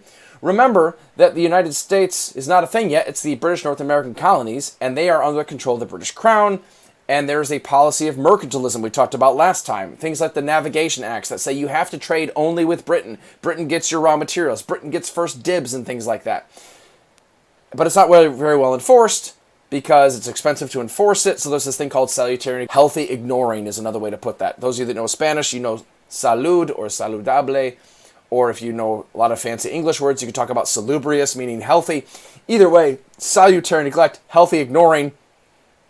And that's going to be talking about how The British don't necessarily enforce their own navigation acts or their own mercantilist policies. That all changes after the 7 Years' War, which is the end of salutary neglect. And that's why they start to make all these taxes, because the 7 Years' War is very expensive. And they say, hey, the British say, hey, North American colonists, we put our lives on the line, we put our treasure on the line to save your behinds from the French and the Indians. So how about you do your fair share and pay some taxes? And the colonists say, nope, don't think so. We're going to rebel. So we get the taxes and the tea, as we're going to talk about. So Stamp Act is the first direct tax in 1765. It's the end of salutary neglect. This is going to lead to all sorts of things like smuggling and protests and boycotts. It's not very good at all for the British because the Native Americans are not a problem as much as now the colonists. So, oh boy, there we go. We also are going to see common sense happening during this time. These are all things that are leading to the American Revolution. Common Sense, written in 1776 by the original T-Paine, Thomas Paine. And he's going to be talking about how it doesn't make any sense for the British to rule over this vast continent. They're so small. And then we're also going to see other things that lead to the American Revolution, like the Sons and Daughters of Liberty, right? These are people who are going to be fighting for the rights of the British North American colonists, the rights of Englishmen. They're going to be just a couple examples of growing tension. So again, make sure you don't get too lost in the woods here. Make sure the overall thing here is that tensions are growing between the British and the British North American colonists. A lot of it has to do with representation, no taxation without representation. A lot of it has to do with taxation. And it's partly just because of a change. The example that I always like to give to my students is, imagine that I didn't give them a seating chart in APUSH all year, and then suddenly I just slam a seating chart on them mid-October, approximately when we cover this. They might be kind of mad about that. Well, I have every right as a teacher to put on a seating chart. The thing is, we haven't had a seating chart before, so it's a big change. They don't like it. And then there's all sorts of problems related to that. So that's one of the ways you can think about the end of salutary neglect, and thus the beginning of all the taxes, and there's things like the Boston Tea Party, etc. But also, beyond that, there's in line in the background is this thing called the Enlightenment and the First Great Awakening. You should be familiar with these a little bit. I like to call this a swirling vortex of individualism that says me, my, and I get to make my own decisions. I don't have to listen to no king. I don't have to listen to no church. So there's this rights of Englishmen, sure. So a lot of this comes from Enlightenment philosophers that we'll mention in just a second. But remember, the Englishmen, ever since the Magna Carta, have insisted on certain rights. And that's not changing for British North American colonists. They think they have rights too, because they're also English. Then there's also going to be the First Great Awakening. Remember, the First Great Awakening is saying things like, you don't have to listen to a pope or a king or a bishop. This is where we get lots of lay reading. You don't even have to listen to some fancy schmancy preacher who went to Harvard. Exactly. This is more individualism and more Protestantism. You can read the Bible for yourself. Well, it doesn't take a genius to be able to notice the step from I don't have to listen to a king or a pope in terms of religion to I don't have to listen to a king in terms of politics, and now we start getting closer and closer to the American Revolution. So there you go. There are ideas about representative government that have been around for a long time. We see the Virginia House of Burgesses, New England town meetings, etc. But these ideas start to get more and more prevalent during this time because of other Enlightenment ideas. Think of like John Locke and social contract theory. Think of Montesquieu and the separation of powers. A lot of the leaders of the colonial legislatures are going to be reading many of these guys, these French philosophers, English philosophers. They're all involved in the Republic of Letters, writing to each other. And they're all talking about all these Enlightenment values that are, of course, coming over to the Americas.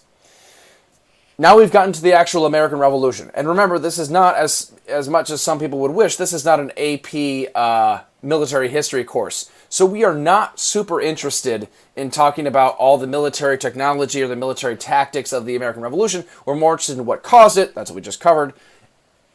Maybe a turning point or two, why we win. We meaning the American colonies, because this is AP American history, AP US history, not AP British history. Sorry if we have any Brits listening. But then also interested in the after effects and what comes after. So the American Revolution, let's talk a little bit about that.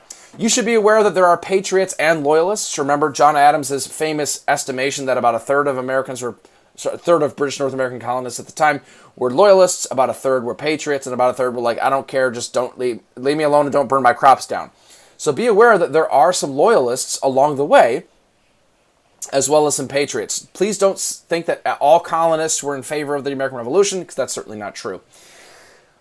Why did the British North American colonists win? Partially that's going to be because of militias and the Continental Army. The militias are pretty hastily organized, and sometimes George Washington's going to complain about them and their lack of discipline, but the Continental Army is very helpful. Speaking of George Washington, and here comes the general, I'm never going to miss an opportunity to make some Hamilton references. I will not throw away my shot. Here comes the general. George Washington and his brilliant military strategy actually plays a very, very large role in them winning as well. The Battle of Saratoga, if you knew one battle, I would maybe know Saratoga. If you know two battles, probably add in Yorktown. Saratoga is a big battle where the Americans defeat the British, and thus they convince the French to get on their side. And this is a big deal because the Americans then now can get guns and ships, and so the balance shifts from France. There we go. The Battle of Yorktown, 1781, is where Cornwallis surrenders. He's a British general. And then here we go. This is the world turned upside down. It seems like the war is almost over by now. The war eventually ends in the Treaty of Paris in 1783, but that's going to be a little bit later. Aha, a Hamilton of references. Nice job, nice job. There are plenty of women who are going to be getting involved as well, right? We had the Daughters of Liberty before. We had women involved in colonial boycotts and things like that. But we're also going to see people like Mary Hayes and Deborah Sampson who are literally fighting. Molly Pitcher fighting on the front lines as patriots. And then afterwards, we're going to see a lot of things that come out of the American Revolution, like abolitionism, other revolutions, like the Haitian Revolution, and Republican motherhood. So abolitionism, well, if we're talking about freedom, how about freedom for those enslaved peoples? Yeah, probably a good idea. Revolutions in the Americas inspire revolutions in Haiti, in the Caribbean, and then Republican motherhood, remember that's the idea of women should be able to raise sons and daughters to be good citizens, raise their daughters to be good mothers and wives, raise their sons to be good citizens. And it's still not quite women having a lot of rights, but at least they have some role in the new republic. Yeah, we definitely forgot the ladies. We didn't listen to Abigail Adams, who told us to remember the ladies. So that was a bit of a problem. So how was the American government organized during this time? Well, remember, all the different colonial legislatures were jealous of their own power, but they decided to join together for the purposes of defeating the British, thanks to the Articles of Confederation. So, the Articles of Confederation, those are going to be in effect from 1777 to 1789. It is the first governmental system of the United States, and it has some unique characteristics. You may have done some sort of comparison between the Articles of Confederation and the Constitution. Think about that. This one is unicameral. It only has one house. We don't have a House and a Senate. We just have basically a House, and every state has their own one vote. It's a weaker central government because, remember, the overarching concern about these people who are in the British North American colonies at the time is we're scared of centralized government, aka the British monarchy. It's going to have, because it's weaker, it's going to have no taxation, and it needs unanimity to ever change things, and supermajorities all the time, so nothing gets done with efficiency, and it doesn't accomplish a whole lot by the end. So that's not good. But is it all bad? Does it have some accomplishments? Absolutely. It gets the American colonies through the Revolutionary War. I mean, that's a big accomplishment, right? This is trying to unite the colonies together against the British. It accomplishes that. It is also going to accomplish some things regarding land. Apologies here. Here we go. There we go. The Northwest Ordinance is a big deal. Remember, the Northwest Ordinance organizes what some might call the sort of Midwest today. It's where I'm coming from in western Michigan. Hey-o. Shout out to the hand, pointing over here. So this is where I live. Hey, Michigan. Looks like a hand. America's high five. But the idea here is that it's organizing land that is taken after the Revolutionary War, and it is breaking it up into certain chunks. It's making it more organized. It's setting aside some land for public education. There's no slavery there, which is, kind of interesting. I mean, it makes sense that there's not a lot of labor-intensive cash crops going on there at the time, but it does indicate that there's potentially going to be a north-south split going forward. So, there we go. But the Articles of Confederation obviously have a lot of weaknesses, and so there is a call to change some of that, and that's going to be the Constitutional Convention. This is not AP Gov, but it is worth your time to know some things about the Constitutional Convention, constitutional compromises, things like Shays' Rebellion. Remember, this is the rebellion of farmers, indebted farmers in Massachusetts that lead to a call for a stronger central government by many of the richer white dudes who are in charge. They meet at Annapolis for Annapolis Convention to try to talk about trade issues.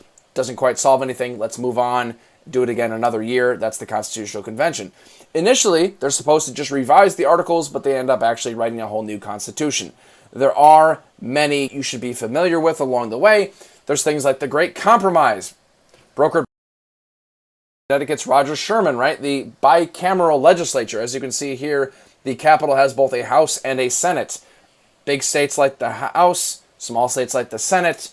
That way we keep everybody happy and keep them together. There's the Three-Fifths Compromise that decided that enslaved Africans are only 3/5 person. Yikes, dehumanization. That's not cool. But that was intended to keep the southern states as part of the country. Okay? There's also things like the Fugitive Slave Clause and the fact that they will not outlaw the slave trade until, 20 years later, aka 1807, 1808. So there are some compromises around slavery that don't get resolved. Plus, there's also just the separation of powers, right? It turns out that people don't like the idea of a king, but they need a president, they need some sort of executive. So there's sort of a, I guess you could call it a compromise between those that really want a strong centralized government, think your Hamiltons, and those that really, really don't. So we have a separation of powers. There's also going to be a bit of a compromise because of federalism. Remember, federalism is the idea that there is a state, a local, and a national government, and they all share power in different ways. So it's not just going to be one national government and nothing else, but it's also not going to be an incredibly weak central government like the Articles of Confederation. There you go. How does the Constitution get ratified? You should be familiar with the overall aspects of this. Remember, there are Federalists and Anti-Federalists. Federalists are in favor of ratifying the Constitution. Anti-Federalists are against this. And please, please, please, do not get this messed up. Remember, Anti-Federalists only exist during the time of the ratification debates. Many of them will become Democratic Republicans later. But if you're talking after 1788, let's say, you really don't want to be talking about the Anti-Federalists. They really only exist during the ratification debate. So that would be what I would recommend. Don't get those confused. And absolutely, absolutely, I'm very glad to see that everybody thinks that Thomasina is going to get a 5 this year, because I absolutely believe that she will as well. So, how do they get it? How do they get it? Well, I think that the Federalist Papers perhaps have seen this before somewhere. This is going to be part of it, as well as the Bill of Rights. Sorry about this. I'm trying to get back into it. There we go. So Federalist Papers, those are papers authored by Alexander Hamilton, John Jay, James Madison, and those are the ones that say, hey, the Constitution is a good idea, and here's why. The Bill of Rights are going to be Bill of Rights are going to be a compromise where they're able to add in the Bill of Rights to make sure people go, oh, the federal government can't take away all of my rights. I feel a little bit better about giving it more power now. So the Bill of Rights are going to be a really big part of this. So, in the early republic, there's going to be plenty of migration that happens as well. Yeah, we're definitely, by the way, someone was just talking about this. We need to talk about the different kinds of party systems in America, because that is super confusing. We will definitely get to that. So, let's go there and talk about early republic migration. So, in the Western territories, they're continually dealing with Native Americans, and by dealing with, it's a euphemism for white European settlers wanted to steal their land. So we're going to see things like Little Turtle and his rebellion a little bit later.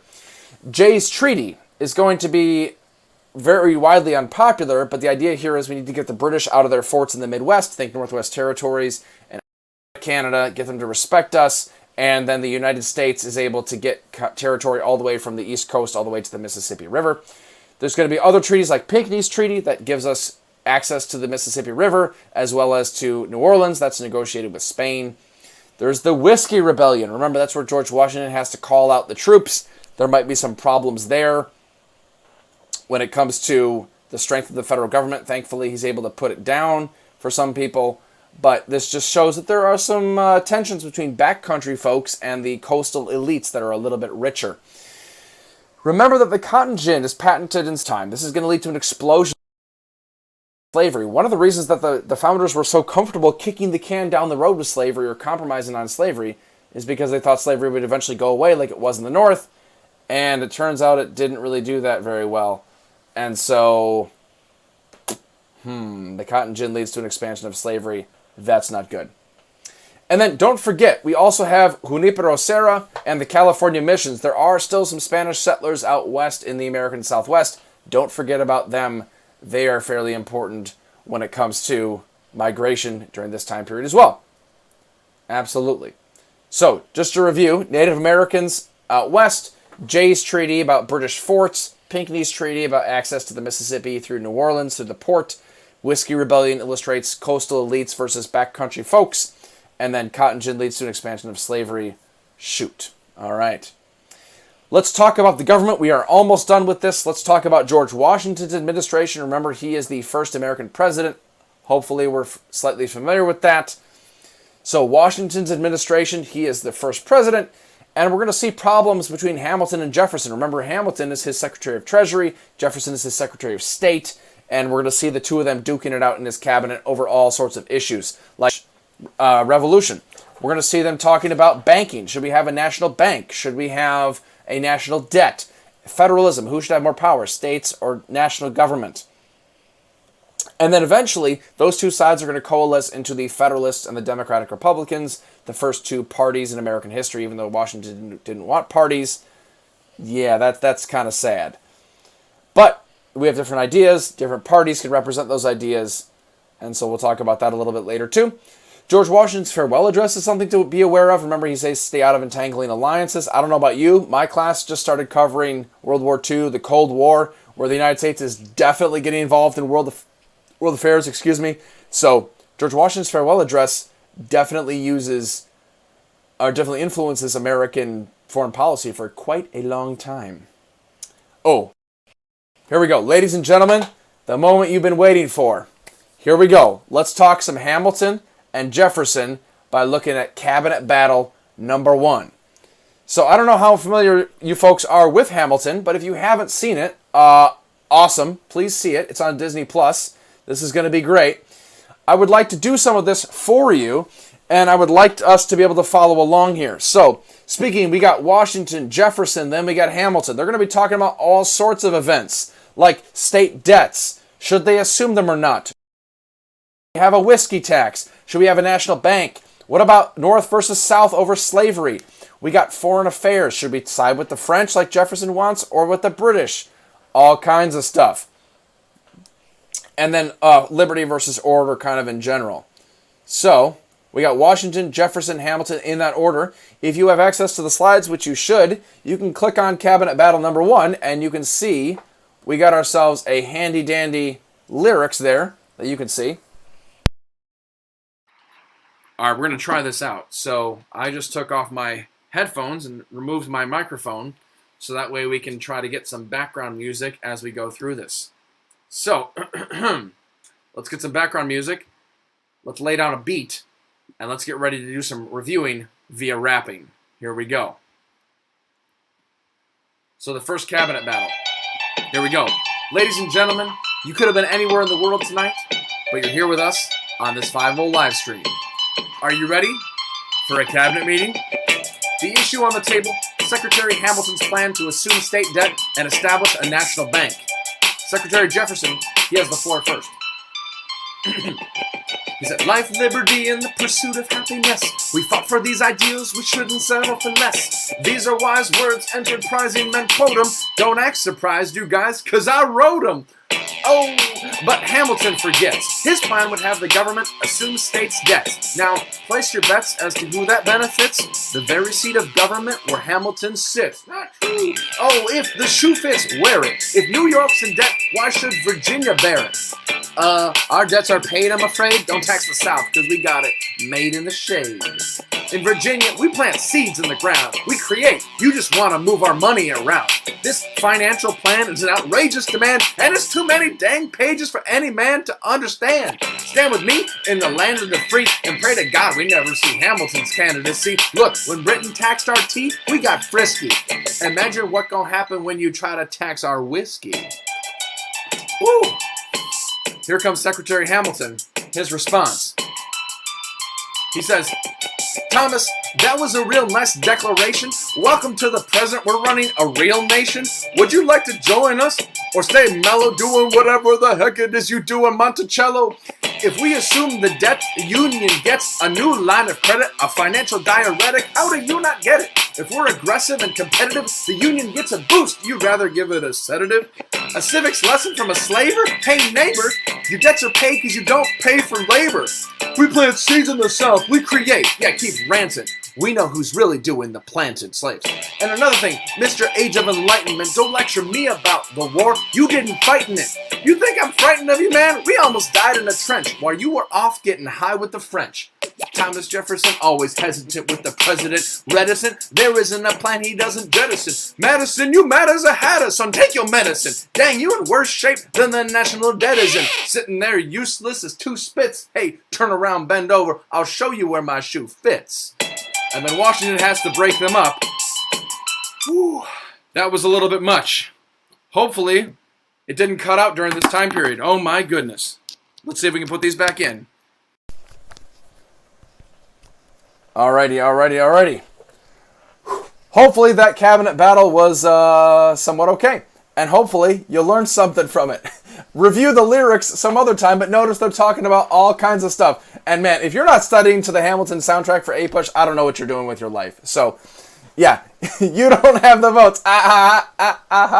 Yes, absolutely. So if you haven't checked out the cabinet battle, please do so at some point. It's fantastic. And yeah, we have a whole bunch of things to unpack there if you'd like to for some studying, but we got to move on. So Hamilton, Jefferson, boom, clashing during the Washington administration. That's going to be a problem. So we talked about some of those things. Let's also talk about, if I can get back to it, John Adams, president? I know him. That can't be. He's the guy who's president 2 or maybe 3. Turns out 2, actually, because he does not win re-election. So he couldn't be the 3rd president anyway. Anyway, let's talk about John Adams. He is a one-term president. There you go.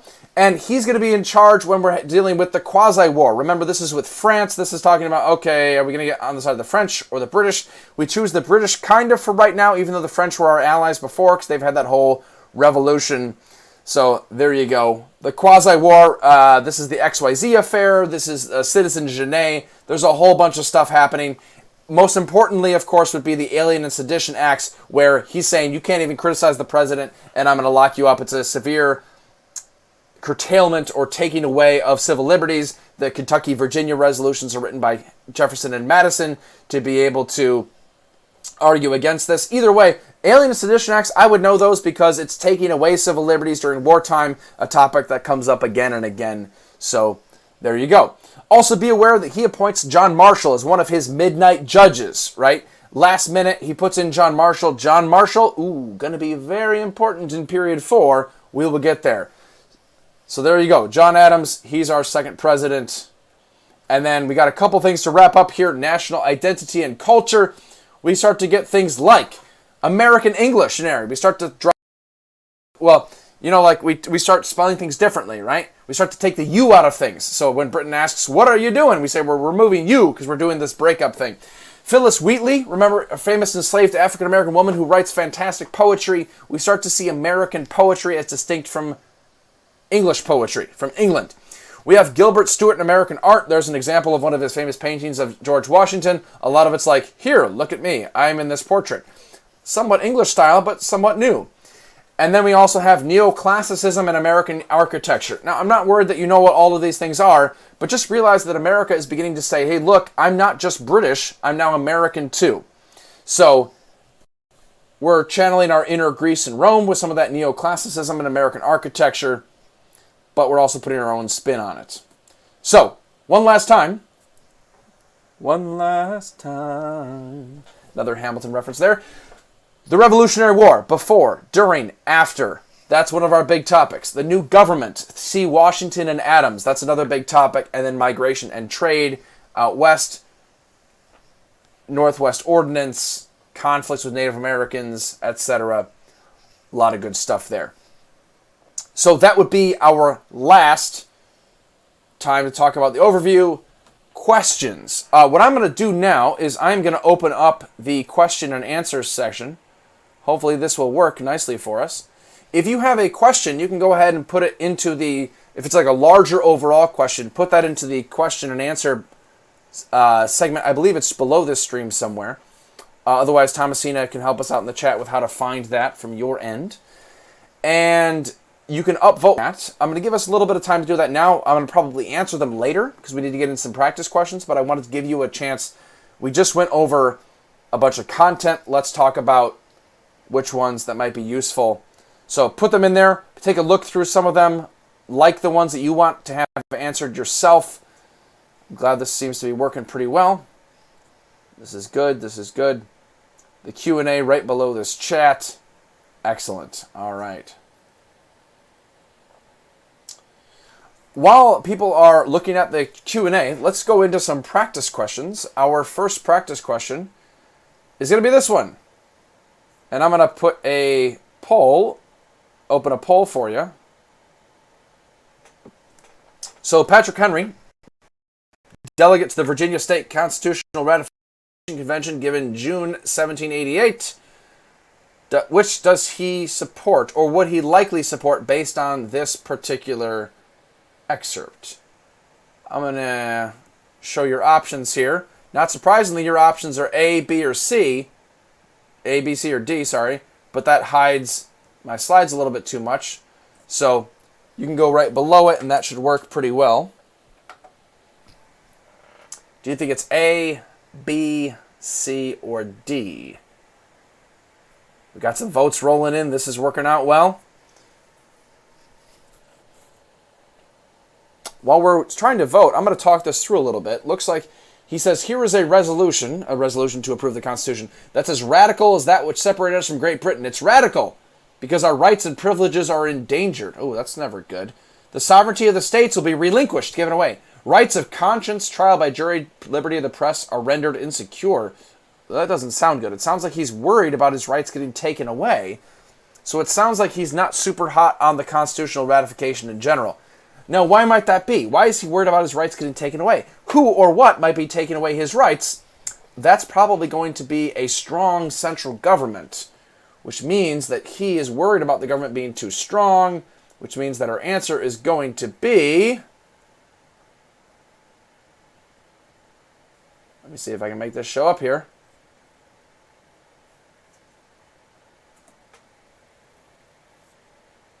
Oh, most of us are saying letter B. Turns out that is the correct answer. Yes. A weaker central government. Patrick Henry is worried about a strong, tyrannical central government taking away his rights. That's going to be a problem. If this was a little bit of a struggle for you, remember, this was not a direct question in terms of, like Henry says in here, I don't like the government, and I don't want it to be strong. But it is saying that he's worried about his rights, and you have to infer who would be taking away those rights. It's the strong central government. So if you need to work on inferences a little bit, that might not be a bad idea for some of your multiple choice questions. Question 2. What most directly caused the concern of Henry and those with similar views? Well, okay, now we're on to the point where we need to talk about what causes people to be concerned about a strong central government. So I am going to archive question 1. Let's open the poll for question 2. What do you think? What caused the concern of Henry and those with similar views? Social unrest like Shays' Rebellion, concern with the expansion of slavery out west, problems with interstate trade caused by the Articles of Confederation, memories of British policies toward the colonies after 1763. We have 4 options. Looks like we got 5 votes so far.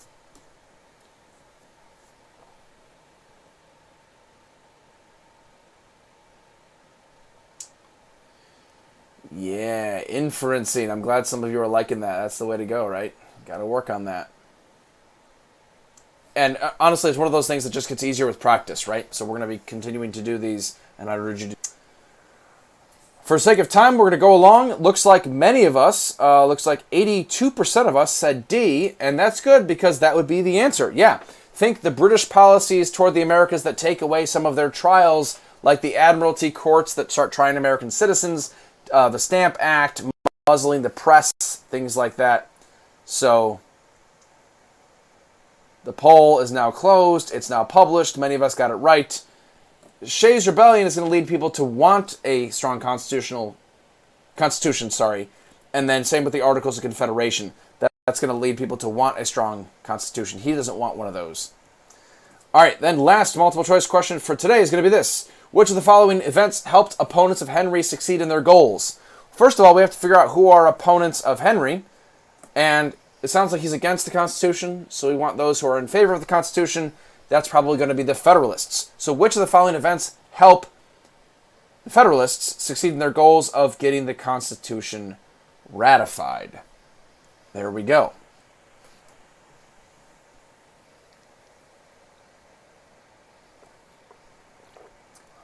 Sipping a little iced tea as we think about number 3. Does the addition of the Bill of Rights, the Whiskey Rebellion, formation of political parties, or treaties with foreign countries help the Federalists ratify their Constitution?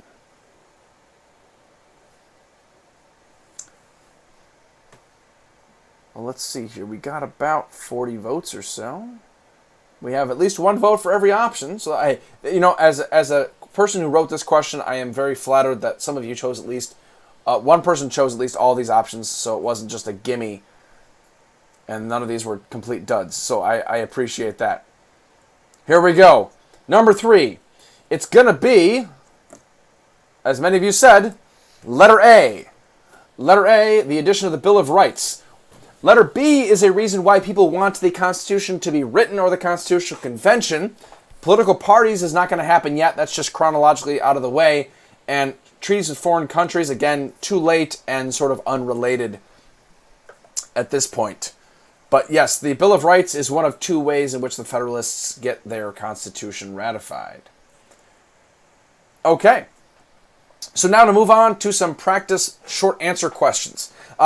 Just for sake of time, and because we obviously have a lot of people watching this, we want to make sure, and perhaps you're not watching it live, we want to be able to go over a short answer question, be able to give a sample response, and then I want to be able to give you some of these to practice on your own. So, could you describe a specific similarity between the Articles of Confederation and the Constitution? Could you describe a difference? And then a reason for the difference mentioned in letter B. Hey, there we go. So, we're going to go over letter A and just give you one idea of how to answer this. Perhaps you've heard of the ACE method that comes from my friend Johnny Burkowski, talking about answer, cite, explain. You need to be able to drop some vocab, explain that you know what the vocab is, and then tell me how it answers the question. So here would be a really great way to talk about this. If we're talking about a similarity, you could do it this way, and I tried to annotate this in a way that would make it helpful for you folks. Both the Articles of Confederation and the Constitution sought to unite, oops, that's a typo, but that's okay. That's just to remind you that typos don't count. Sought to unite the several states against external threats. The Articles of Confederation gave the national government the sole power to declare war and make treaties, as it did during the Revolutionary War by fighting Great Britain and allying with France as one country. The Constitution likewise made the federal and national government solely responsible for wars and treaties, helping the U.S. to stay unified in their neutrality in the midst of fighting between France and Great Britain in the 1790s. Whew, that's probably a bit too much. That's entirely fine. But my purpose here was just to give you a whole bunch of information and an example that kind of went over and above so that way we could talk about this. Notice if it's a similarity between, you want to mention something from both sides. You want to mention our Articles of Confederation and you want to mention the Constitution. It's also a good idea to add in some vocab. So I talked about Great Britain, France, the Revolutionary War, and then notice how I talked about how they both had unity. Unity was my similarity, right? So there we go. Just one way to talk about it. Make sure that you're dropping at least one vocab word per answer, and then if it talks about similarities, it's probably a good idea to talk about one from each side. There are some, remember B and C you can discuss a little bit later, do on your own if you'd like to. So let's talk about a potential Q prompt. A reminder, we're going to go over LEQs, DBQs, SAQs, all the writing stuff later on in more depth. This is just to kind of wrap up some of the content we've done so far and give you a little bit of practice along the way so we're not just covering it at the very end. So, we're evaluating the extent to which political debates divided the U.S. from 1785 to 1800. So this is going to be approximately from right before the Constitutional Convention to the election of Jefferson. Ooh, okay. Well, remember, DBQs have tons of moving parts, but the heart of most DBQs is going to be, after your own writing, of course, the document analysis. So how do we do that? Well, Perhaps you use HIPPO, perhaps you use HAPPY. But either way, here's one way to look at it. This is how you can analyze documents, right? Historical context, intended audience, purpose, point of view of the author, as well as give me some outside evidence that's perhaps prompted by the inclusion of a particular document, and that's one way to go. So, for the DBQ, or a document-based question, you might want to think about how you can write a good essay. That's a long essay question. But then also think about how you can add in the documents. I hate using the term document-based question sometimes because it makes people think, oh, I got to use all the documents in order and just like talk about them and quote them. Don't do that. But you want to be able to use the documents in the midst of your analysis. So here's one way to do it. Let's say we have the Northwest Ordinance as a document. Wait a minute, is this talking about political debates? I'm confused. Well, as I start to read through some of this, and you can take the time to read this in a bit more detail if you'd like to, neither slavery nor involuntary servitude. I'm looking at paragraph 3. Well, that sure seems like something that could be a political debate. Notice slavery up north, and yet the South is continuing to expand their slavery during this time. And so we're going to see some north-south debates. Huh. Sounds good. So that's maybe one way you could do it. Be creative with how you use it. We could hip this whole thing if we wanted to, talk about when this is happening, why this is happening, to whom it's written, etc. U.S. Constitution might be another document they could give you. This one I took a couple of quotes here talking about the 3/5 compromise.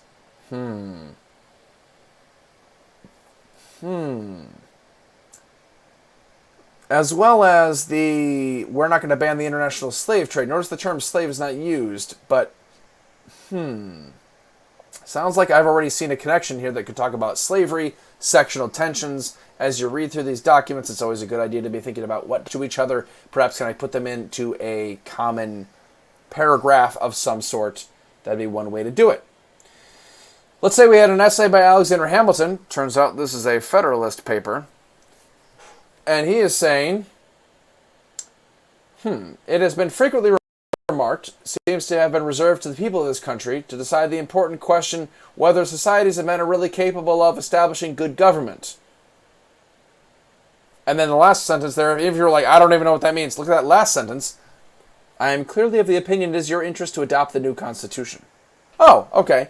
So there's going to be some political debates over the ratification of the Constitution. So now I'm starting to think, well, this is not really directly about slavery. This is perhaps more about political choices, setting up the government. You have options there, and that'd be one way to go about it with Alexander Hamilton.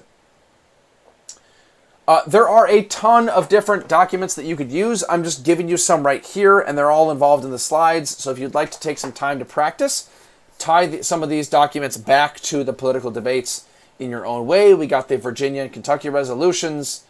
This was just the Kentucky resolution. Here would be a possible intro paragraph. And we're going to dive into this a little bit later, but I start off with my contextualization. I say, during the Revolutionary War, the Articles of Confederation helped to unite the disparate, meaning separate, British North American colonies into a loose government for the purposes of defeating Great Britain and gaining independence. Notice I dropped a vocab word. I'm explaining how this is setting it up. The Articles of Confederation obviously exist before 1785, so I'm setting the stage. If you're in an English class, you would call this the setting. And then I'm sort of talking about and transitioning into my actual topic. After the U.S. gained independence with the Treaty of Paris, the states had to set aside their differences and work together to set up a new government, but divisions quickly emerged. Okay, I kind of set into that. So this is your introductory paragraph. We're doing contextualization. Then we're moving to a thesis. And there we go. Here's our transition. And then we have our thesis starting with the counterclaim. It's saying, did American debates divide the United States? Well, it's always a good idea to aim for some complexity by saying, yeah, there were some divisions that divided the United States, but there were also something that kept it together. Ooh. So Americans were united in their desire to keep an independent republic. That stays consistent throughout the time period. But they were increasingly divided over sectional issues like slavery. Notice increasingly divided over sectional issues like slavery. Over arguments about federalism and the size of the over foreign policy items like European alliances. So I just gave 3 thesis subpoints. Those will become my 3 body paragraphs, and that's how you're going to do it. Now, in those body paragraphs, you folks know from your English writing classes that you're going to use evidence to support your thesis by supporting your topic sentences in your body paragraphs. What counts as evidence? That's both outside evidence that you know and summaries and analysis of the documents. We'll do a little bit of that later. For now, let me just give you one possible example. I was talking about slavery earlier, right? Slavery was a big dividing line. So the southern states are embracing and expanding slavery. Northern states are stepping away from slavery. And so I summarized document 1, which was the Fugitive Slave Clause and the Three-Fifths Compromise. Those are all from document 1. Notice how I am citing it just by using the number 1. You don't have to say document, because that just doesn't make any sense. It just takes up too much time and it clutters up your essay. And then I'm going to talk about historical context by saying these provisions were included so that the southern states would join the Constitutional Union because they considered slaves to be their property because of the cotton gin. Ooh, that's going on at the same time. That's some nice analysis, some extra vocab that you can add in there. At the same time, I added some outside information through gradual emancipation happening up north where slavery is ending. So this leads to, again, dividing sections over time over slavery. So notice my body paragraph starts off with a topic sentence. That's the first sentence. That connects back to my thesis subpoint. And then the rest of it is all evidence. And all of that evidence is going to be either document analysis, outside evidence that ties back to my thesis. We'll discuss this a bit more later, of course, in subsequent streams, but I wanted to give you an example of that. Now, I have an entirely new prompt that we, of course, don't have any time to get to because we're having way too much fun and we had too many problems with Vimeo being frozen at the beginning. But this is a potential LEQ or DBQ prompt. You're welcome to use this on your own time. It's pretty awesome. You could make this an LEQ and just straight up write a 5-paragraph essay. Evaluate the reactions of North American colonists to British policies that led to the American Revolution in the period 1754, 1783, end of the Revolutionary War. And I included, now if you want to write it as an LEQ, obviously you just write the essay. If you want to do it as a DBQ, you might want to add some documents. Now this document's before the time period, which seems a little bit weird, but you could potentially make it work. So keep going. There's a whole bunch of documents if you wanted to practice doing some document analysis. We've got the Navigation Act, some cartoons from Ben Franklin. We got Royal Proclamations, aka Proclamation Line of 1763. We got the Stamp Act. I'm just throwing a whole bunch of documents at you folks so that way you can do some practice on your own time if you would like to. So you can make this a long essay question, just write it yourself, or you can start analyzing some documents and make this into a DBQ, a document-based question. That's up to you. We got cartoons, we got pictures, we got acts, so many acts. Fantastic. So I just wanted to give you a whole bunch of those. Some of them are more famous than others, even including the Declaration of Independence, the Articles of Confederation. I'm just skimming through these because it's all about what you want to do when you practice. So let's wrap up this evening, and I'm going to get to some of your questions in just a second. A reminder for study tips, you want to make sure you're using historical thinking skills like compare, contrast, comparing apples and oranges. You want to be able to do active recall, and you want to keep coming back to us here at Fiveable because we got you. And there's, remember, a Discord happening afterwards. Thomasina has been great answering your questions in the chat, as has Sander, as has Harrison. We got all kinds of Fiveable people that are here to help you out. And so continue to watch Fiveable, engage with us on Discord. Those would be great places to go. I would also urge you to look at historical thinking skills graphically, if that helps, if you're a visual person. Not a bad idea. So we got some examples like compare and contrast loyalists and patriots, potentially. You could talk about causes and effects of the Revolutionary War. Sounds good. All right, here's some examples there. Could you do a CCOT, a change in continuity over time? How do things change or stay the same leading up to the Revolutionary War? Got a whole bunch of years that happen in the middle there and what happens with the event. And then as you do all of this, here are just some examples of potential ways you could talk about historical thinking skills in period 3, comparing and contrasting various options, causation, cause and effect, change and continuity over time. Sorry, my dumb face is blocking that last one. It's foreign policy, so how does that change over time? You got some options. And I already talked about some of these study tips already, but I just thought I'd mention these ones. Remember, politics are a big deal in period 3, partly because we're getting our independence, so be able to do that. All right. Now on to some of your questions that you had to end our stream together here. what are some changes and continuities for this time? Hey, we just kind of talked about that a little bit, about how that's an important question to ask, so I'm really glad that you did that. I would say a continuity is that the United States is skeptical of centralized government. The United States does not want to be under Britain's thumb.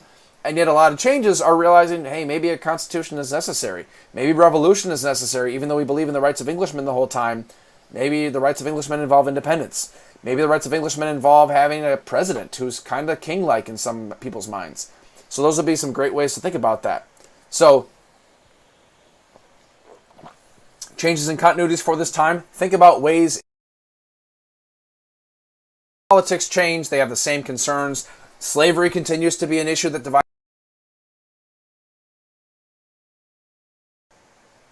We got some options. Some people were talking about Jay's Treaty and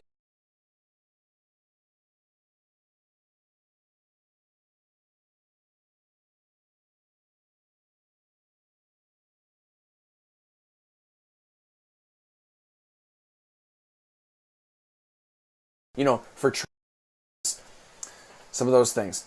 Some people are asking about the XYZ affair and the quasi-war. Remember, the XYZ affair is when we send people, hey, give us some bribes, and we say, no bribes, we just want to negotiate with you because we want free trade.